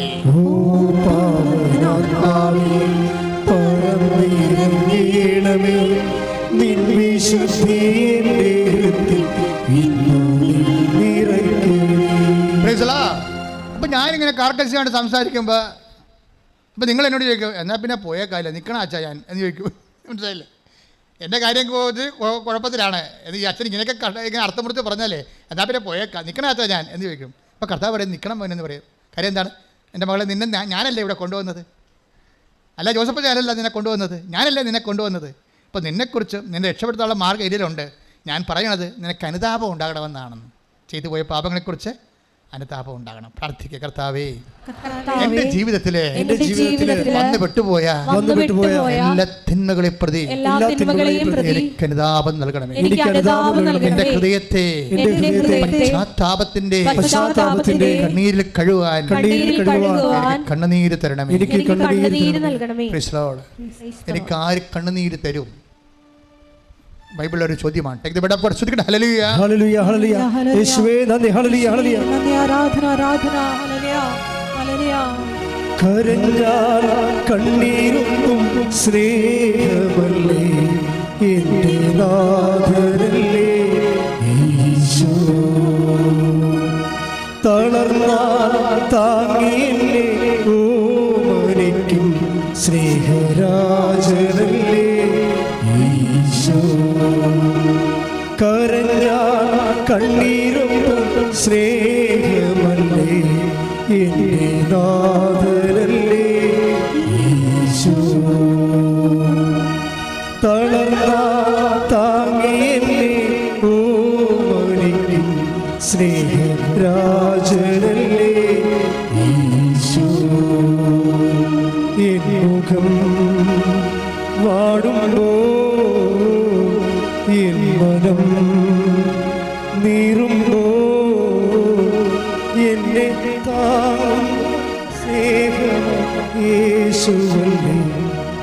കരഞ്ഞ കണ്ണീരൊന്നും സ്നേഹമല്ലേ എൻ്റെ നാഥനല്ലേ ഈശോ. നമ്മുടെ മനസ്സിലെ ഒരു തീരുമാനം ഉണ്ടാകണം. ഇനിയൊരു പാപ സാഹചര്യം വന്നാൽ ഞാൻ വീണ് പോകത്തില്ല. ഞാൻ കർത്താവിൻ്റെ കുരിശിനെ ഓർത്തുകൊണ്ടും പങ്കപ്പാടിനെ ഓർത്തുകൊണ്ടും പരിഹാരത്തെ ഓർത്തുകൊണ്ടും അവൻ്റെ പരിഹാരത്തോട് ഞാൻ ആത്മദാർഢ്യം പ്രഖ്യാപിച്ചുകൊണ്ട് അവൻ്റെ സ്നേഹത്താൽ ഞാൻ പാപത്ത് ഉപേക്ഷിച്ച് ജീവിക്കാം. കർത്താവേ, ഞങ്ങളുടെ മക്കൾക്ക് വേണ്ടി പ്രാർത്ഥിക്കുന്നു കർത്താവേ. കർത്താവേ, നിൻ്റെ വിശുദ്ധ പൗരോഹിത്യത്തെ നീ മഹത്വപ്പെടുത്തണമേ കർത്താവേ. കർത്താവേ, നിൻ്റെ വിശുദ്ധമായ രക്തം കർത്താവേ ഓരോ മകൻ്റെ മേലും മകളുടെ മേലും തളിക്കണമെന്ന് പ്രാർത്ഥിക്കുന്നു കർത്താവേ. കർത്താവേ, ഹെബ്രായ ലേഖനത്തിലും നടപടി പുസ്തകത്തിലും 11:18 എഴുതിയിരിക്കുന്നവരെ ജീവപ്രാപ്തിക്ക് വേണ്ടിയുള്ള അനുതാപത്തിൻ്റെ ആത്മാവിനെ മക്കളെ അഭിഷേകം ചെയ്യുന്ന പ്രാർത്ഥിക്കുന്നു. ശ്രുതിക്കട്ടെ ഹല്ലേലൂയ. ഹല്ലേലൂയ, ഹല്ലേലൂയ, ഹല്ലേലൂയ. യേശുവേ നന്ദി. ഹല്ലേലൂയ, ഹല്ലേലൂയ. ഈശോയെ ആരാധന. ഞങ്ങൾക്ക് ആഴമായ അനുതാപം കരഞ്ഞാൽ കണ്ണീരൊപ്പം സ്നേഹമല്ലേ എൻ്റെ നാഥനല്ലേ ഈശോ. തളർന്നാൽ താങ്ങിയെന്നെ ഓമനിക്കും സ്നേഹരാജനല്ലേ ഈശോ. കരഞ്ഞാൽ കണ്ണീരൊപ്പം സ്നേഹമല്ലേ എൻ്റെ നാഥനല്ലേ ഈശോ. തളർന്നാൽ താങ്ങിയെന്നെ ഓമനിക്കും സ്നേഹരാജനല്ലേ ഈശോ. ദൈവത്തിന് ഞാൻ എപ്പോഴും ചിന്തിച്ചുകൊണ്ടിരിക്കുന്നത് ദൈവത്തിന് പറ്റിയ നഷ്ടത്തെക്കുറിച്ചാണ്. മനുഷ്യനെ സൃഷ്ടിച്ചപ്പോൾ തന്നെ ദൈവത്തിന് അറിയാമായിരുന്നു ദൈവം ചെയ്തതിൽ വെച്ച് ഏറ്റവും വലിയ നഷ്ടമാണ് ചെയ്തിരിക്കണമെന്ന്. കാര്യം മനുഷ്യനെ സൃഷ്ടിച്ച കാലം മുതൽ അവന് സ്വതന്ത്രമായ ബുദ്ധി കൊടുത്തു, അവന് ഓപ്ഷൻസ് കൊടുത്തു, നന്മയും തിന്മയും തിരഞ്ഞെടുക്കാനുള്ള സ്വാതന്ത്ര്യം കൊടുത്തു. അന്ന് മുതൽ ദൈവത്തെ നിരാകരിക്കാനും ഉള്ള സാധ്യതയും അവന് കൊടുത്തു. അപ്പോൾ വേണമെങ്കിൽ നമുക്ക് നിരാകരിക്കാം. ഇവിടെ യുക്തിവാദികളുണ്ട്, ഫ്രീ തിങ്കേഴ്സൊക്കെ ഉണ്ട്. അവരൊക്കെ ഇവിടെ ദൈവത്തെ മറന്ന് ജീവിക്കുന്നവരുണ്ട്. പക്ഷേ ദൈവം അവരാരെങ്കിലും ശിക്ഷിക്കുന്നുണ്ടോ? അതാണ് ദൈവം എന്ന് പറയണത്. അതാണ് ദൈവം. തന്നെ വിശ്വസിക്കുന്നില്ല എന്ന് വിചാരിച്ചുകൊണ്ട് വിശ്വസിപ്പിക്കാൻ വേണ്ടി അവൻ്റെ പുറകെ നടക്കണില്ല. അവന് ബുദ്ധി കൊടുത്തുകൊണ്ട് അവന് കൃപ കൊണ്ടെങ്കിൽ അതിൽ ദൈവത്തിന് ഇതാ ഞാൻ വെള്ളവും take the bed of God, ഇതാ ഞാൻ ജീവനും മരണവും നന്മയും തിന്മയും തീയും വെള്ളവും നിൻ്റെ മുമ്പിൽ വച്ചിരിക്കുന്നു, നിനക്കിഷ്ടമുള്ളത് തിരഞ്ഞെടുക്കാമെന്ന്. അതായത് തിരഞ്ഞെടുപ്പ്. നമുക്ക് വേണമെങ്കിൽ ദൈവത്തെ മറന്ന് ജീവിക്കാം. നമുക്ക് വേണമെങ്കിൽ നമ്മുടെ സൗകര്യം, നമ്മുടെ ചില താല്പര്യങ്ങൾ, നമ്മുടെ ചില അഭിരുചികൾ, അതിനൊക്കെ ദൈവമോ അല്ലെങ്കിൽ ദൈവത്തിൻ്റെ സംവിധാനങ്ങളോ എതിരാണെങ്കിൽ നമുക്കിവിടെ ദൈവത്തെ മറന്ന് ജീവിക്കുന്നതാണ് മനുഷ്യർക്ക് ലാഭം. എന്താ കാര്യം? എത്ര വേണമെങ്കിലും കെട്ടാം, ആരെ വേണമെങ്കിലും ഉപേക്ഷിക്കാം, ആരെ വേണമെങ്കിലും കൊല്ലാം. അങ്ങനെ ഒരു കാലത്ത് നമുക്ക് ജീവിക്കാം. അപ്പോൾ ഇവിടെ എന്ത് നടക്കും എന്നുള്ളതാണ് കണ്ടത്. ദൈവത്തെ മറന്നാൽ ഈ ഭൂമിയിൽ ആർക്ക് വേണമെങ്കിലും എന്ത് വേണമെങ്കിലും ചെയ്യാം. ചോദിക്കാനും പറയാനും ദൈവമില്ലല്ലോ. അവർ തന്നെ അവരുടെ ദൈവമായിട്ട് അങ്ങനെ ദൈവത്തെ മറന്ന് നിരീശ്വരന്മാരായി അങ്ങനെ അധികാരം പിടിച്ച് ഭരിച്ചു പോകില്ലേ അങ്ങനെ മനുഷ്യരെ. അപ്പോൾ അവരിൽ നമുക്ക് എന്തും പ്രതീക്ഷിക്കാം ശരിക്കും പറഞ്ഞാൽ. അപ്പോൾ ഇങ്ങനെ ഒരു കാലം നമ്മുടെ നാട്ടിലും ഉണ്ടാകാം, വീട്ടിലുണ്ടാകാം. എന്നാലും ദൈവം അതിൻ്റെ പേര് നിങ്ങളുടെ കൈയും കാലും കെട്ടിക്കൊണ്ട് എന്നെ വിശ്വസിക്കണം, ഞാൻ പറയണ അനുസരിക്കണം എന്നും പറഞ്ഞുകൊണ്ട് നിങ്ങളുടെ സ്വാതന്ത്ര്യത്തിൽ ദൈവം കൈകടത്തില്ല. അതുകൊണ്ടാണല്ല ദൈവം സ്വാതന്ത്ര്യത്തിൽ കൈകടത്താത്തത് കൊണ്ടാണ് ഫ്രീ തിങ്കേഴ്സ് ഉണ്ടാകണത്. ദൈവം നിൻ്റെ സ്വാതന്ത്ര്യത്തിൽ കൈകടത്തുമെങ്കിൽ ഫ്രീ ഉണ്ടാകില്ല, തിങ്കിങ് ഉണ്ടാകില്ല, സമയം കിട്ടത്തില്ല. അത് സമയം കിട്ടത്തില്ല. അപ്പോൾ അതല്ല. അപ്പം നമ്മുടെ സ്വാതന്ത്ര്യമാണ് ദൈവത്തിൻ്റെ സ്നേഹത്തെ നമ്മൾ തിരിച്ചറിയണത്. ദൈവം നമുക്ക് നൽകിയ സ്വാതന്ത്ര്യം തന്നെ നിരാകരിക്കാൻ പോലും ഉള്ള സാധ്യത നൽകി കഴിയുമ്പോൾ ആ സ്നേഹം വല്ലാത്ത സ്നേഹമാണ്. കാര്യം അമ്മമാരാണ് സ്നേഹത്തിൻ്റെ വലിയ പ്രതീകമായിട്ട് നമ്മൾ കൊണ്ടു നടക്കുന്നത്. അമ്മയാണ് ഏറ്റവും വലിയ പ്രതീകം. നമ്മളെ പെറ്റ അമ്മയാണ് നമ്മുടെ മനുഷ്യനെ അറിയാവുന്ന സ്നേഹത്തിൻ്റെ ഏറ്റവും വലിയ ഒരു രൂപമെന്ന് പറയണത്. പക്ഷേ ആ അമ്മയും നമ്മളോട് പറയും, എടാ കഴിവരി 10 മാസം നിന്നെ ചുമന്നതല്ലെന്ന് നമ്മളോട് ചോദിക്കും, ഇല്ലേ? അതാ സംഭവം. പക്ഷേ ദൈവം അതും ചോദിക്കത്തില്ല. അപ്പോൾ അമ്മയുടെ സ്നേഹമാണ് വലുത്, ദൈവത്തിൻ്റെ സ്നേഹമാണ് വലുത്. ഈ ദൈവത്തിൻ്റെ സ്നേഹം മറന്നു പോണതാണ് ശരിക്കും പറഞ്ഞ പാപം എന്ന് പറയുന്നത്. ആ പാപത്തിനാണ് അനുതാപം ആവശ്യമായി വരണത്. ഇത് അനുതാപത്തിൻ്റെ കാലമാണ്. സ്തുതിക്കട്ടെ. ഹല്ലേലൂയ, ഹല്ലേലൂയ, ഹല്ലേലൂയ. യേശുവേ നന്ദി. ഹല്ലേലൂയ, ഹല്ലേലൂയ. പ്രഭാഷകൻ 15:16 ഞങ്ങൾ പ്രാർത്ഥിക്കുന്നു. ഹല്ലേലൂയ, ഹല്ലേലൂയ, ഹല്ലേലൂയ, ഹല്ലേലൂയ. യേശുവേ സ്തുതി. ഹല്ലേലൂയ. അവിടുത്തെ വലിയ സ്നേഹത്തിന് നന്ദി പറയുന്നു. ഹല്ലേലൂയ. മറക്കാത്ത സ്നേഹമേ, ക്രൂശിതനായവനേ, നീ എന്നാശ്രയം. ഒരുമിച്ച് പാടുക. പെറ്റമ്മ മറന്നാലും മറക്കാത്ത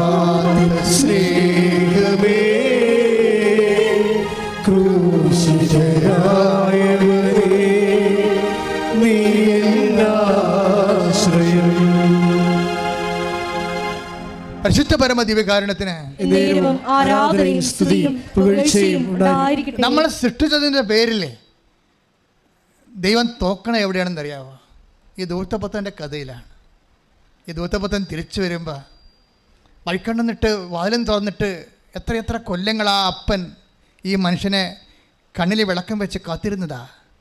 അവൻ വന്നപ്പോൾ ഓരോ പ്രാന്തന്മാർ പോകുമ്പോഴും ഓരോ വഴിയാത്രക്കാർ പോകുമ്പോഴും ഇങ്ങനെ അപ്പനെ ഇളകി നോക്കും. എൻ്റെ മകനാണോ ഇന്നല്ലെങ്കിൽ നാളെ വരും അവൻ എന്ന് അപ്പൻ്റെ മനസ്സിങ്ങനെ മന്ത്രിച്ചു കൊണ്ടേയിരിക്കുകയാണ്. അതാണ് അപ്പൻ്റെ മനസ്സെന്ന് പറയുന്നത്. അത് ദൈവത്തിൻ്റെ മനസ്സാണ്. ഞാനും നീയും ഇന്നല്ലെങ്കിൽ നാളെ സ്വർഗത്തിൻ്റെ പടി ചവിട്ടാൻ വേണ്ടി വരും എന്നൊരു കാത്തിരിപ്പാണ് ദൈവം. ശ്രുതികടേ ഹല്ലേലൂയ ഹല്ലേലൂയ യേശുവേ ഹല്ലേലൂയ ഹല്ലേലൂയ മഹത്വം ആരാധന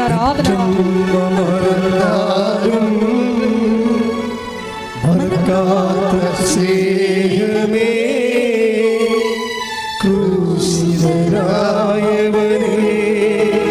നീ എന്നാശ്രയം എല്ലാം ഇന്നെ പിരിഞ്ഞപ്പോ ആനന്ദമില്ലാതലഞ്ഞപ്പോ ഒറ്റയ്ക്കിരുന്നു കരഞ്ഞപ്പോൾ നീ എന്നെ ആശ്വാസധാരയായി വന്നു. ഒറ്റയ്ക്കിരുന്നു കരഞ്ഞപ്പോൾ നീ എൻ്റെ ആശ്വാസധാരയായി വന്നു. അങ്ങനെ ഒരു ദിവസം ഇവൻ വന്നപ്പോൾ എന്നാ ചെയ്തത്? ഈ അപ്പൻ വയസ്സും പ്രായമായിരിക്കുന്ന ആൾ അവിടെ നിന്ന് എഴുന്നേറ്റ് പോയി ഓടിച്ചെന്ന് അവൻ്റെ കഴുത്തിൽ കെട്ടിപ്പിടിച്ച് അവനെ ചുംബിച്ചു. എന്നിട്ട് ഒറ്റ ശ്വാസത്തിൽ കുറേ കാര്യങ്ങൾ അപ്പം പറഞ്ഞു. അവൻ പറഞ്ഞു തരണം. അവൻ കുറേ കാര്യങ്ങൾ പറയാൻ വന്നതാണ്. അവൻ്റെ വാ പൊത്തണ പോലെ അപ്പം കുറേ കാര്യം പറഞ്ഞു. ഇവനെ കൊണ്ട് കുളിപ്പിക്കൂ, ഇവന് നല്ല വസ്ത്രം അണിയോ, ഇവന് ചെരുപ്പണിയോ, ഇവന് മോതിരമണിയോ. അപ്പം അവൻ്റെ മനസ്സ് ഇടിച്ചിടിച്ച് പറഞ്ഞു, അപ്പാ ഞാൻ അപ്പൻ്റെ മകൻ്റെ പേരിനെ പോലും ഞാൻ യോഗ്യനല്ലെന്നൊക്കെ ഇവന് ഉള്ളിൽ പറയുന്നുണ്ട്. അത് പറയണത് സ്വരത്തിൽ പറഞ്ഞ അപ്പന് സങ്കടമായതുകൊണ്ട് അവനെ സ്വരത്തിൽ പറയിപ്പിക്കത്തില്ല അപ്പൻ. എന്നിട്ട് പറയും, നീ എൻ്റെ മകനാണ് എന്ന് എന്നെ പറഞ്ഞു ഒരച്ചത്തിൽ പറഞ്ഞുകൊണ്ട് മോതിരം കൊടുക്കൂ, ചെരുപ്പ് കൊടുക്കൂ എന്ന് പറഞ്ഞുകൊണ്ടിരിക്കുക. എന്താണ് അന്നത്തെ കാലത്ത് മക്കൾക്ക് മാത്രമേ ചെരുപ്പ് ഇടാൻ പാടുള്ളൂ. അന്നത്തെ കാലത്ത് മക്കൾക്ക് മാത്രമേ മോതിരം ഇടാൻ പറ്റുള്ളൂ. ഒരു മകനാണോ അടിമയാണോ എന്ന് അറിയണത് അവൻ്റെ കയ്യെ നോക്കിയിട്ടാണ് പറയണത്. മോതിരം ഒരു ആൺമകൻ്റെ കയ്യിൽ മോതിരം ഉണ്ടെങ്കിൽ അവൻ മകനാണ്. അപ്പം ഞാൻ മകനല്ലപ്പാ, ഞാൻ എൻ്റെ മകൻ എൻ്റെ പേരിന് പോലും ഞാൻ യോഗ്യനല്ല എന്നൊക്കെ ഇവൻ പറയാഞ്ഞുകൊണ്ടിരിക്കണമെങ്കിലും അതൊന്നും ആ സ്വരം പുറത്ത് കേൾപ്പിക്കാത്ത രീതിയിൽ അപ്പൻ്റെ സ്വരം അതിനേക്കാൾ വലിയ പ്രവൃത്തിയായിട്ട് മാറുകയാണ്. എന്താണ്? മോതിരം വിടുക, അവൻ്റെ കയ്യെ മോതിരം വിടുക, ഞാനൊന്ന് കാണട്ടെ, എൻ്റെ മകൻ്റെ കയ്യിൽ ആ മോതിരം കിടക്കണത് ഞാനൊന്ന് കാണട്ടെ. എത്ര കൊല്ലമായി ഈ കൈ ഞാൻ കണ്ടിട്ട്, മോതിരം ഇട്ട കൈ. എന്തൊരു അപ്പനാണിത്! ഈ അപ്പൻ്റെ കഥ പറയുന്നതാണ് കർത്താവ്. അപ്പൻ്റെ സ്നേഹം കാണിക്കണതാണ് കുരിശ്. കർത്താവേ, നിന്റെ സ്നേഹം ഓർത്തിട്ട് എന്നിൽ അനുതാപം നൽകണമെന്ന് പ്രാർത്ഥിക്കുക.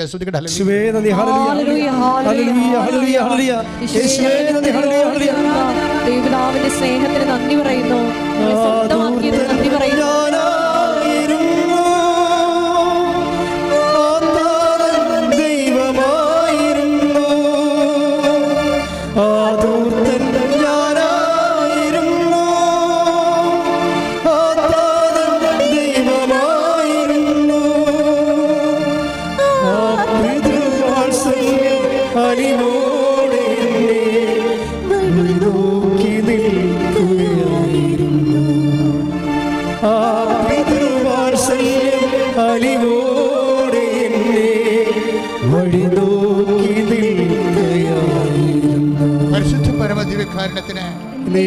ആരാധനയും സ്തുതിയും പുകഴ്ചയും.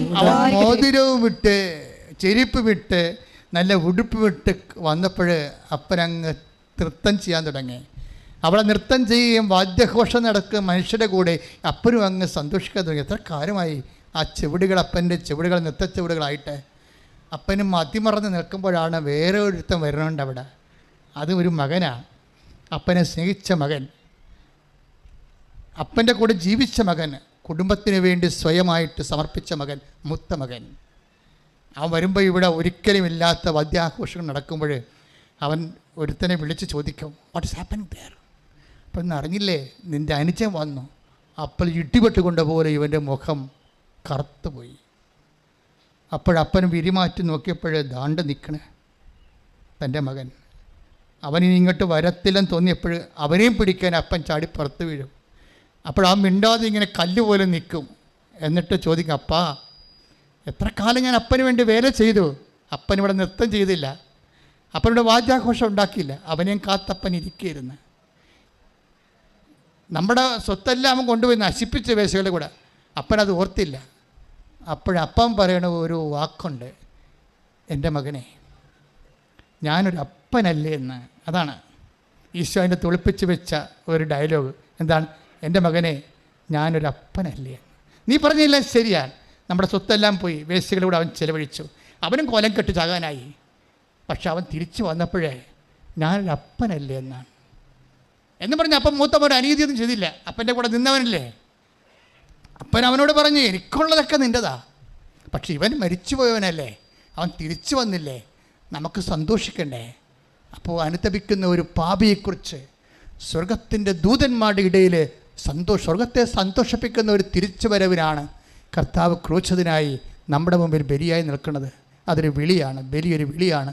കുരിശ് വിശുദ്ധിയിലേക്കുള്ള ദൈവത്തിൻ്റെ സ്നേഹമാണ്. ശ്രുതികട ഹല്ലേലൂയ. എന്നെ കുരിശോളം വലുതാക്കണേ, നിന്റെ സ്നേഹത്തിൻ നിഴലാക്കണേ. എന്നെ കുരിശോളം വലുതാക്കണേ, നിന്റെ സ്നേഹത്തിൻ നിഴലാക്കണേ. ഈ സ്നേഹത്തിൻ്റെ കാലത്ത്, ഇത് ദൈവസ്നേഹത്തിൻ്റെ കാലമാണ് നോൻപ് കാലം എന്ന് പറയുന്നത്. അപ്പോൾ ഞാനും നീയും ദൈവസ്നേഹത്തെക്കുറിച്ചാണ് ചിന്തിക്കേണ്ടത്. നിങ്ങളുടെ ഉടമ്പടി വിഷയങ്ങൾ ദൈവത്തിൻ്റെ വിഷയങ്ങളാണ്, അത് നമ്മുടെ വിഷയങ്ങളല്ല. Once you write down and put in to the box, it is God's own problems, നമ്മുടെ പ്രോബ്ലം അല്ല. നമ്മൾ ഒരിക്കലും അത് എഴുതി കർത്താവിനെ ഏൽപ്പിച്ച് അമ്മമാതാവിനെ മധ്യസ്ഥത്തിനെ ഏൽപ്പിച്ചു കഴിഞ്ഞാൽ പിന്നെ നമ്മുടെ അവസ്ഥകളല്ല, നമ്മുടെ രോഗങ്ങൾ, നമ്മുടെ കടങ്ങൾ പിന്നെ ആരുടേതായി? അത് ദൈവത്തിൻ്റെതായി. പിന്നെ എന്താണ് ആകണം? നമ്മളും കൂടി ദൈവത്തിൻ്റെതാകണം. നമ്മുടെ വിഷയങ്ങൾ ദൈവത്തിൻ്റെതായാൽ മാത്രം പോരാ. ഉടമ്പടി അതാണ്. നമ്മളും കൂടി ദൈവത്തിൻ്റെതാകാൻ വേണ്ടിയാണ് അനുതാപത്തോടെയും വിശുദ്ധിയോടെയും കരുണയോടെയും അതുപോലെ തന്നെ സ്നേഹത്തോടെയും അതുപോലെ തന്നെ ക്രിസ്തുവിൻ്റെ കൈമാറ്റ ശുശ്രൂഷയിലൂടെയും അതുപോലെ തന്നെ കാരുണ്യ പ്രവർത്തികളിലൂടെയും നമ്മളും കൂടി ദൈവത്തിൻ്റെതാകണം. നമ്മുടെ വിഷയങ്ങൾ ദൈവത്തിൻ്റെതാകുമ്പോഴേ ഉടമ്പടി നിങ്ങളെയും കൂടി ദൈവത്തിൻ്റെതാക്കുന്നു. അതാണ് സ്വർഗീയ പദ്ധതി. അമ്മ ആഗ്രഹിക്കുന്ന ഒരു കൃപാവര പദ്ധതി കൃപാസനത്തിലും ഞങ്ങളുടെ കുടുംബം നിറവേറാൻ ഇടയാക്കണമെന്നാണ് അമ്മ ആദ്യം തന്നെ പ്രത്യക്ഷിക്കുന്ന പ്രാർത്ഥനയുടെ ഫലമായിട്ടാണ് ഉടമ്പടി വന്നിരിക്കുന്നത്. അതുകൊണ്ടാണ് 10,000 ദൈവത്തിലേക്ക് കടന്നു വരുന്നത്. ശ്രുതികട ഹല്ലേലൂയ. യേശുവേ നന്ദി. ഹല്ലേലൂയ ഹല്ലേലൂയ ഹല്ലേലൂയ.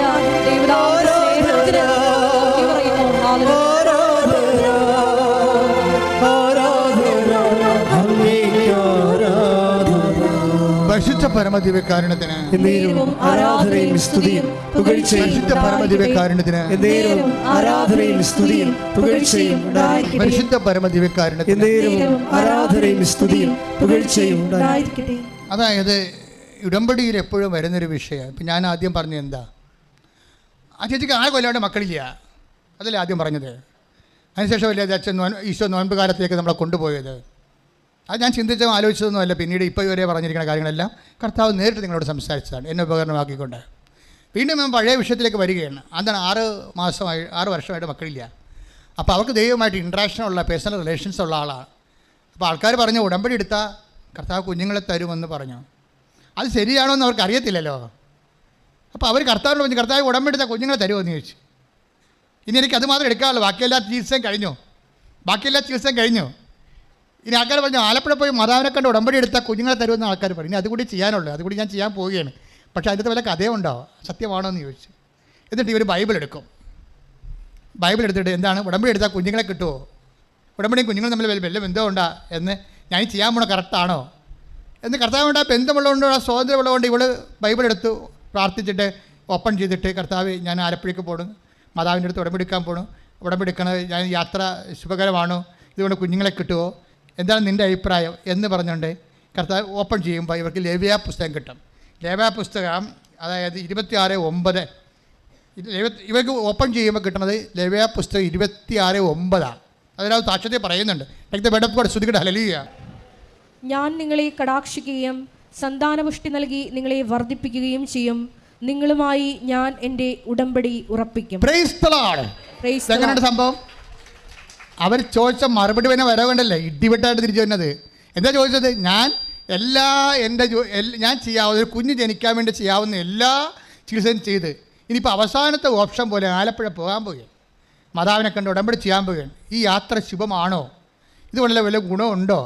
ഇത് ആൾക്കാർ സാക്ഷ്യം വെറുതെ പറയണാണോ എന്ന് ചോദിച്ചുകൊണ്ട് എല്ലാം ചോദിക്കുന്ന പോലെ ഇതും കർത്താവ് ചോദിച്ചിട്ടാണ് ഇവിടെ ബൈബിൾ ഓപ്പൺ ചെയ്യുന്നത്. അപ്പോഴാണ് എന്ത് കിട്ടുന്നത്?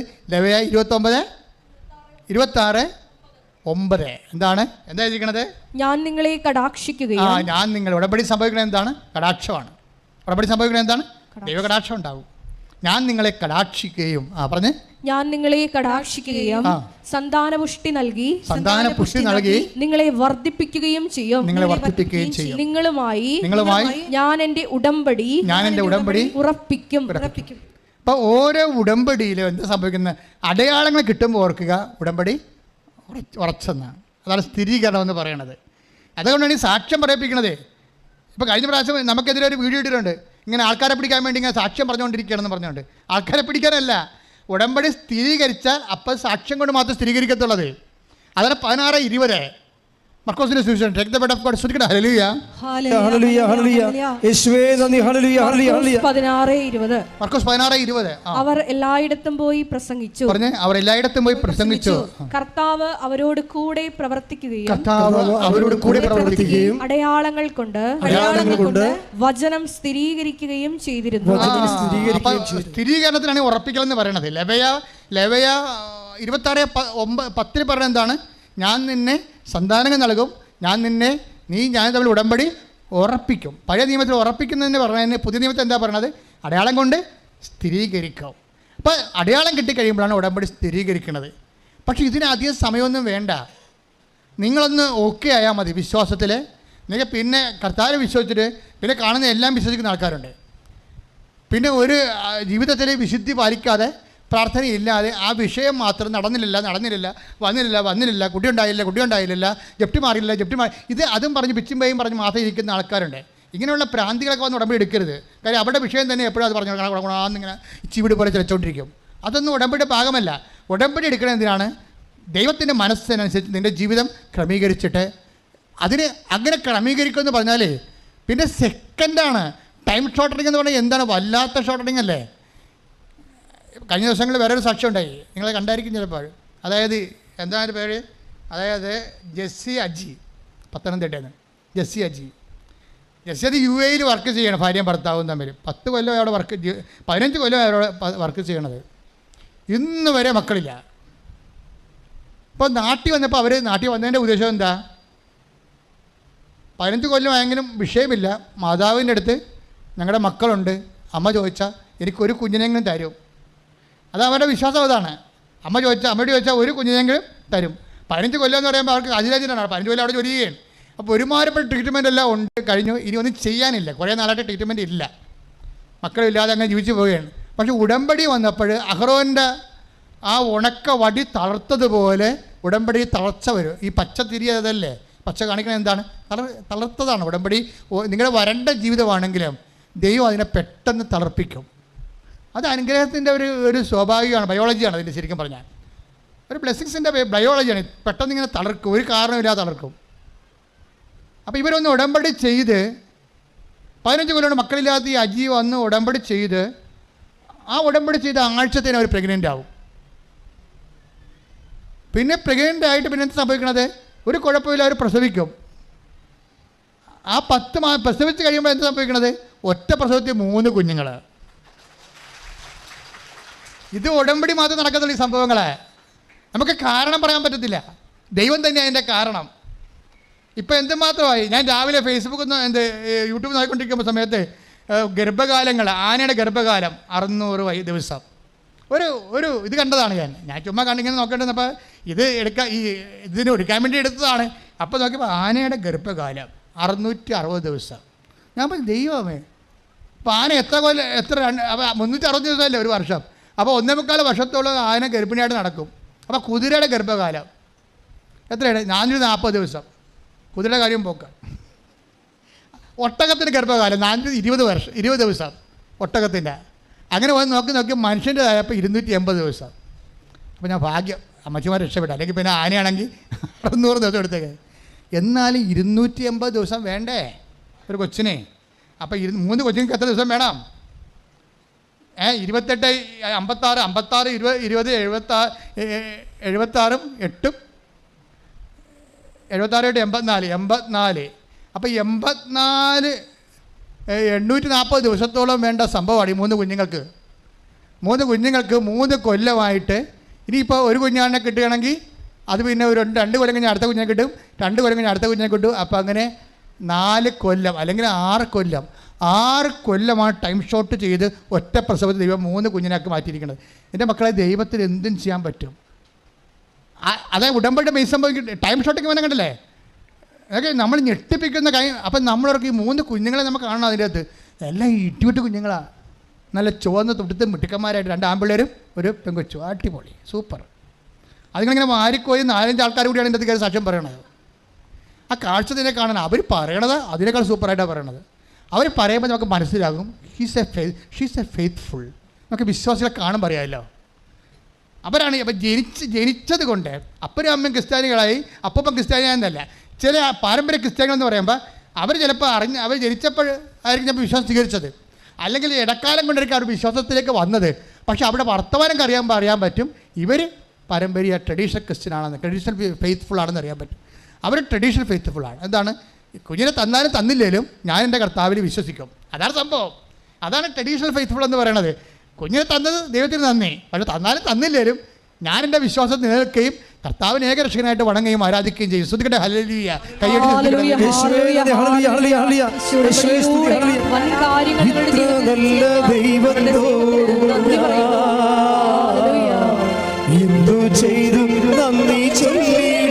ഒരുമിച്ച് പാടുക. എന്റെ കൊച്ചു ജീവിതത്തെ നിന്റെ മുൻപിൽ കാഴ്ചയിടാം. ഇത്ര നല്ല ദൈവത്തോടും ഞാൻ എന്തു ചെയ്തും നന്ദി ചൊല്ലിടും. എന്റെ കൊച്ചു ജീവിതത്തെ നിന്റെ മുൻപിൽ കാഴ്ചയിടാം. പരിശുദ്ധ പരമദിവ്യകാരുണ്യത്തിന് ആരാധനയും സ്തുതിയും പുകഴ്ചയും ഉണ്ടായിരിക്കട്ടെ. അപ്പം ദൈവ സന്ദർശനം ഉറപ്പ് വരുത്തുന്നതാണ് ഉടമ്പടിയുടെ ഏറ്റവും വലിയ അനുഗ്രഹം എന്ന് പറയുന്നത്. ഇത് അമേരിക്കയിലും ലൂർദിലും ഫ്രാൻസിലും ഇറ്റലിയിലും ഒന്നുമല്ല, ഇത് നിങ്ങളുടെ സംസ്ഥാനത്ത് തന്നെ നടക്കുന്നൊരു കാര്യമാണ്. ഇത് ലോകത്ത് വേറെ എവിടെയെങ്കിലും ആണെങ്കിൽ നിങ്ങൾക്ക് ഇതുപോലെ വണ്ടി കയറി പോകാൻ പറ്റുമോ? ഇല്ല, പോകാൻ പറ്റത്തില്ല. അപ്പോൾ ദൈവം നമ്മൾക്ക് കിട്ടിയ ഒരു ദാനമായിട്ട് മനസ്സിലാക്കിയിട്ട് നമ്മൾ ഇതിൻ്റെ അകത്ത് മുഴുവനും മനസ്സുകൊണ്ട് ഇൻവെസ്റ്റ് ചെയ്യണം. നിങ്ങൾ തൊട്ട് നോക്കി രുചി നോക്കാൻ വരുമ്പോഴാണ് മിക്കവാറും ഉള്ള നാക്കൂടി പൊള്ളിപ്പോണത്. നിങ്ങൾ രുചി നോക്കാൻ വേണ്ടി വരുമല്ലോ ചിലർക്ക്, ഉടമ്പടി എടുത്ത് നോക്കാം എന്നൊക്കെ പറഞ്ഞുകൊണ്ട് എങ്ങനെ ഇരിക്കും നോക്കട്ടെ എന്നൊക്കെ പറയുമ്പോൾ അങ്ങനെ വരുമ്പോൾ അത് ദൈവത്തെ പരീക്ഷിക്കണ പോലെ വരും. അങ്ങനെയല്ല, നമ്മുടെ മുമ്പിൽ ദൈവം ഓരോരുത്തർക്കും അടയാളം തരണമല്ല, നേരത്തെ തന്ന ആൾക്കാരുടെ അടയാളത്തെ നമ്മൾ വിശ്വസിക്കണം. അത് നമുക്കുള്ള അടയാളമാണ്. 10,000-കണക്കിന് ആൾക്കാർക്ക് സാക്ഷ്യമുണ്ട് ഉടമ്പടിയിൽ. അത് നമ്മൾ വിശ്വസിച്ചത് നമുക്കുള്ള അടയാളമാണ്. അപ്പം നിങ്ങളിനി നിങ്ങൾക്ക് അടയാളം കിട്ടിയിട്ട് ഉടമ്പടിയെ വിശ്വസിക്കാനുള്ള മൈൻഡ് സെറ്റ് ആണെങ്കിൽ നിങ്ങൾക്ക് അടയാളം കിട്ടത്തില്ല. നേരത്തെ ഉള്ള ആൾക്കാർക്ക് അടയാളം കിട്ടിയിട്ടുണ്ടെങ്കിൽ, ആ സാക്ഷ്യം നിങ്ങൾ കണ്ടിട്ടുണ്ടെങ്കിൽ അത് നിങ്ങൾക്കുള്ള മറുപടിയാണ് ദൈവത്തിൻ്റെ. ആ ഉടമ്പടി തന്നെ നിങ്ങളും ചെയ്യാൻ പോകുന്നത് എന്ന് മനസ്സിലാക്കിയിട്ട് വിശ്വാസം അർപ്പിച്ചുകൊണ്ട് ഉടമ്പടി ചെയ്യുക മാത്രമല്ല, ഉടമ്പടി ജീവിക്കുകയും ചെയ്യണം. ചില ആൾക്കാർ വരട്ടെ, ഉടമ്പടി പുതുക്കിയിട്ട് പിന്നെ പത്രം കൊടുക്കാം, ഉടമ്പടി അടുത്ത അടയാളം കിട്ടിയിട്ട് നമുക്ക് പ്രേക്ഷിത പ്രവർത്തനം ചെയ്യാം എന്നൊക്കെ പറഞ്ഞ് ലാഗിൽ നിൽക്കല്ലേ. അപ്പോൾ ലാഗിൽ നിൽക്കുമ്പോൾ സ്വാഭാവികമായിട്ട് വരണ വിഷയം വെച്ചാൽ നിങ്ങളുടെ ഉടമ്പടി ഉറക്കത്തില്ല. ഇനിയിപ്പോൾ നിങ്ങൾ നാളെ ഇപ്പോൾ ഇത്രയും നാൾ നിങ്ങൾ പ്രേക്ഷിത പ്രവർത്തനം ചെയ്തില്ല, പത്രമൊന്നും കൊടുത്തില്ല, അല്ലെങ്കിൽ നിങ്ങൾ രോഗികളെ പോയി കണ്ടില്ല, അല്ലെങ്കിൽ നിങ്ങൾ ദാനം ചെയ്തില്ല, ചെയ്യാവേ വരട്ട എന്ന് പറഞ്ഞ് നിൽക്കുകയാണെങ്കിൽ ഒരു കാര്യം ഞാൻ പറയണ, നിങ്ങൾക്ക് ഉടമ്പടി സാക്ഷ്യം പറയാൻ പറ്റത്തില്ല. കാര്യം നിങ്ങൾ തന്നെ ദൈവത്തിന് പിടികൊടുത്തു. വിശ്വാസമുള്ളവനാണെങ്കിൽ ഉടമ്പടി എടുത്ത് അന്ന് തന്നെ പ്രേക്ഷിത പ്രവർത്തനം തുടങ്ങും. വിശ്വാസമുള്ളവനാണെങ്കിൽ ഉടമ്പടി എടുത്ത് അന്ന് തന്നെ പത്രം പ്രാർത്ഥിച്ച് കൊടുക്കാൻ തുടങ്ങും. നിങ്ങളുടെ പത്രമോ പ്രേക്ഷിത പ്രവർത്തനമോ പ്രേക്ഷിത പ്രവർത്തനമോ കാരുണ്യ പ്രവർത്തികളോ എന്തുമാത്രം താമസിക്കുന്നോ അത്രയും നിങ്ങളുടെ ഉടമ്പടി വീക്കായിക്കൊണ്ടിരിക്കുകയാണ്. അത് മനസ്സിലാക്കണം. ദൈവത്തിനെ വേദപാഠം പഠിപ്പിക്കാൻ വരരുത്. അത് നിങ്ങളുടെ കൈയിരിപ്പ് കൊണ്ട് തന്നെ നിങ്ങളിങ്ങനെ മുടിഞ്ഞിരിക്കണത്. കാര്യം ഇപ്പോഴും ഉടമ്പടി എടുത്തിട്ട് ഇപ്പോഴും വരട്ടെ അടയാളം കാണാൻ പറഞ്ഞാൽ ഇപ്പോഴും നിങ്ങളുടെ സ്വന്തം സ്വഭാവമല്ലേ ഉടമ്പടി കാണിക്കണത്. അപ്പോൾ നിങ്ങൾ എന്തിനാണ് കുഴിച്ച് സ്വന്തം കുഴി കുഴിക്കണേ എന്തിനാ? അപ്പം അതുകൊണ്ട് ഉടമ്പടി എടുക്കുന്നവരെ ഒരു വിത്തിൻ നോ ടൈം പെട്ടെന്ന് തന്നെ കർത്താവിൻ്റെ ശുശ്രൂഷയിലേക്ക് ഒരു മനുഷ്യനെ നോക്കരുത്. അവരെന്ത് വിചാരിക്കും, ഇവരെന്ത് വിചാരിക്കും, കൂട്ടുകാരെന്ത് വിചാരിക്കും, നാട്ടുകാരെന്ത് വിചാരിക്കും എന്ന് വിചാരിച്ച് ഓരോ ദൈവത്തെക്കുറിച്ച് മാത്രം വിചാരിച്ചാൽ മതി. ദൈവത്തെക്കുറിച്ച് മാത്രം വിചാരിച്ചാൽ മതി. അപ്പോൾ ദൈവത്തെ അറിയാം, ദൈവത്തിൻ്റെ മകനാണ്, ധൈര്യമുള്ള ആളാണ്. ഒരു വിശ്വാസിയാണെങ്കിൽ ധൈര്യശാലി ആയിരിക്കണം. സുവിശേഷ വിലക്കും ദൈവത്തിന് വേണ്ടി സാക്ഷ്യം വഹിക്കാനുള്ള ധൈര്യം. ഞങ്ങൾ കത്തോലിക്ക സഭയിൽ ധൈര്യം ഉണ്ടാകാൻ വേണ്ടിയാണ് ഈ ഒപ്രിഷമൊക്കെ നടത്തുന്നത്. പക്ഷേ അതിന് വേണ്ട കാറ്റഗറിസം കിട്ടാത്ത കാരണം ഒപ്രിഷമ കിട്ടിയവന്മാരും കണ്ണവർക്കം പോലെ പിന്നെയും ജീവിക്കും. എന്താ കിട്ടിയെന്ന് പോലും അറിയാൻ പറ്റാതെ. ധൈര്യം എന്ന് പറയണത് സ്ഥൈര്യലേപനം കൊടുത്ത് നിങ്ങൾക്ക് ചില ആൾക്കാർക്ക് അറിയാം. അത് ഇതുപോലെ വിശ്വാസം സ്ഥിരീകരിച്ച് സാക്ഷ്യം ദൈവത്തിന് വേണ്ടി കൊടുക്കാൻ വേണ്ടിയാണ്. ഇടംബലം തിരിയാതെ ദൈവസാക്ഷിയായിട്ട് ജീവിക്കാനുള്ള ധൈര്യമാണ് നമുക്ക് ഇതിലൂടെ ലഭിക്കേണ്ടത്. അത് ഞങ്ങൾക്ക് സ്ഥൈര്യലേപത്തിലൂടെ ലഭിക്കേണ്ടത്. ഞങ്ങളത് ഊതിക്കത്തിക്കുകയും ചെയ്യും. നിങ്ങൾക്കത് വിശ്വാസത്തിലൂടെ ലഭിച്ചുകൊണ്ട് നിങ്ങൾ പ്രവർത്തനം സ്ഥിരീകരണം ഉണ്ടാക്കിയാൽ മതി. പ്രവർത്തന സ്ഥിരീകരണത്തിലൂടെ നിങ്ങളുടെ സ്ഥൈര്യലേപനമായി. നിങ്ങൾ വിശ്വസിക്കുന്ന കാര്യം പ്രാവർത്തികമാക്കുമ്പോൾ മറ്റു മനുഷ്യരുടെ മുമ്പിൽ നിങ്ങൾ ദൈവത്തിനെ ഏറ്റു പറഞ്ഞു കഴിഞ്ഞാൽ പ്രേക്ഷിത പ്രവർത്തനം നിങ്ങൾ ധൈര്യമായിട്ട് ചെയ്യുമ്പോൾ മറ്റുള്ള പ്രതിസന്ധികളുണ്ടായിട്ടും മറ്റുള്ള ആൾക്കാരെ നിങ്ങൾ കളിയാക്കിയിട്ടും ആക്ഷേപിച്ചിട്ടും നിങ്ങൾ വീണ്ടും പ്രേക്ഷിത പ്രവർത്തനവും അതുപോലെ പ്രേക്ഷിത പ്രവർത്തനം ചെയ്യുമ്പോൾ അതാണ് നിങ്ങളുടെ സ്ഥൈര്യലേപനം എന്ന് പറയുന്നത്. നിങ്ങൾ സ്ഥിരീകരിച്ചു. ഇനി ദൈവം അടയാളം ഉടനെ കാണിക്കും. ശ്രദ്ധിക്കട്ടെ. ഹല്ലേലൂയ.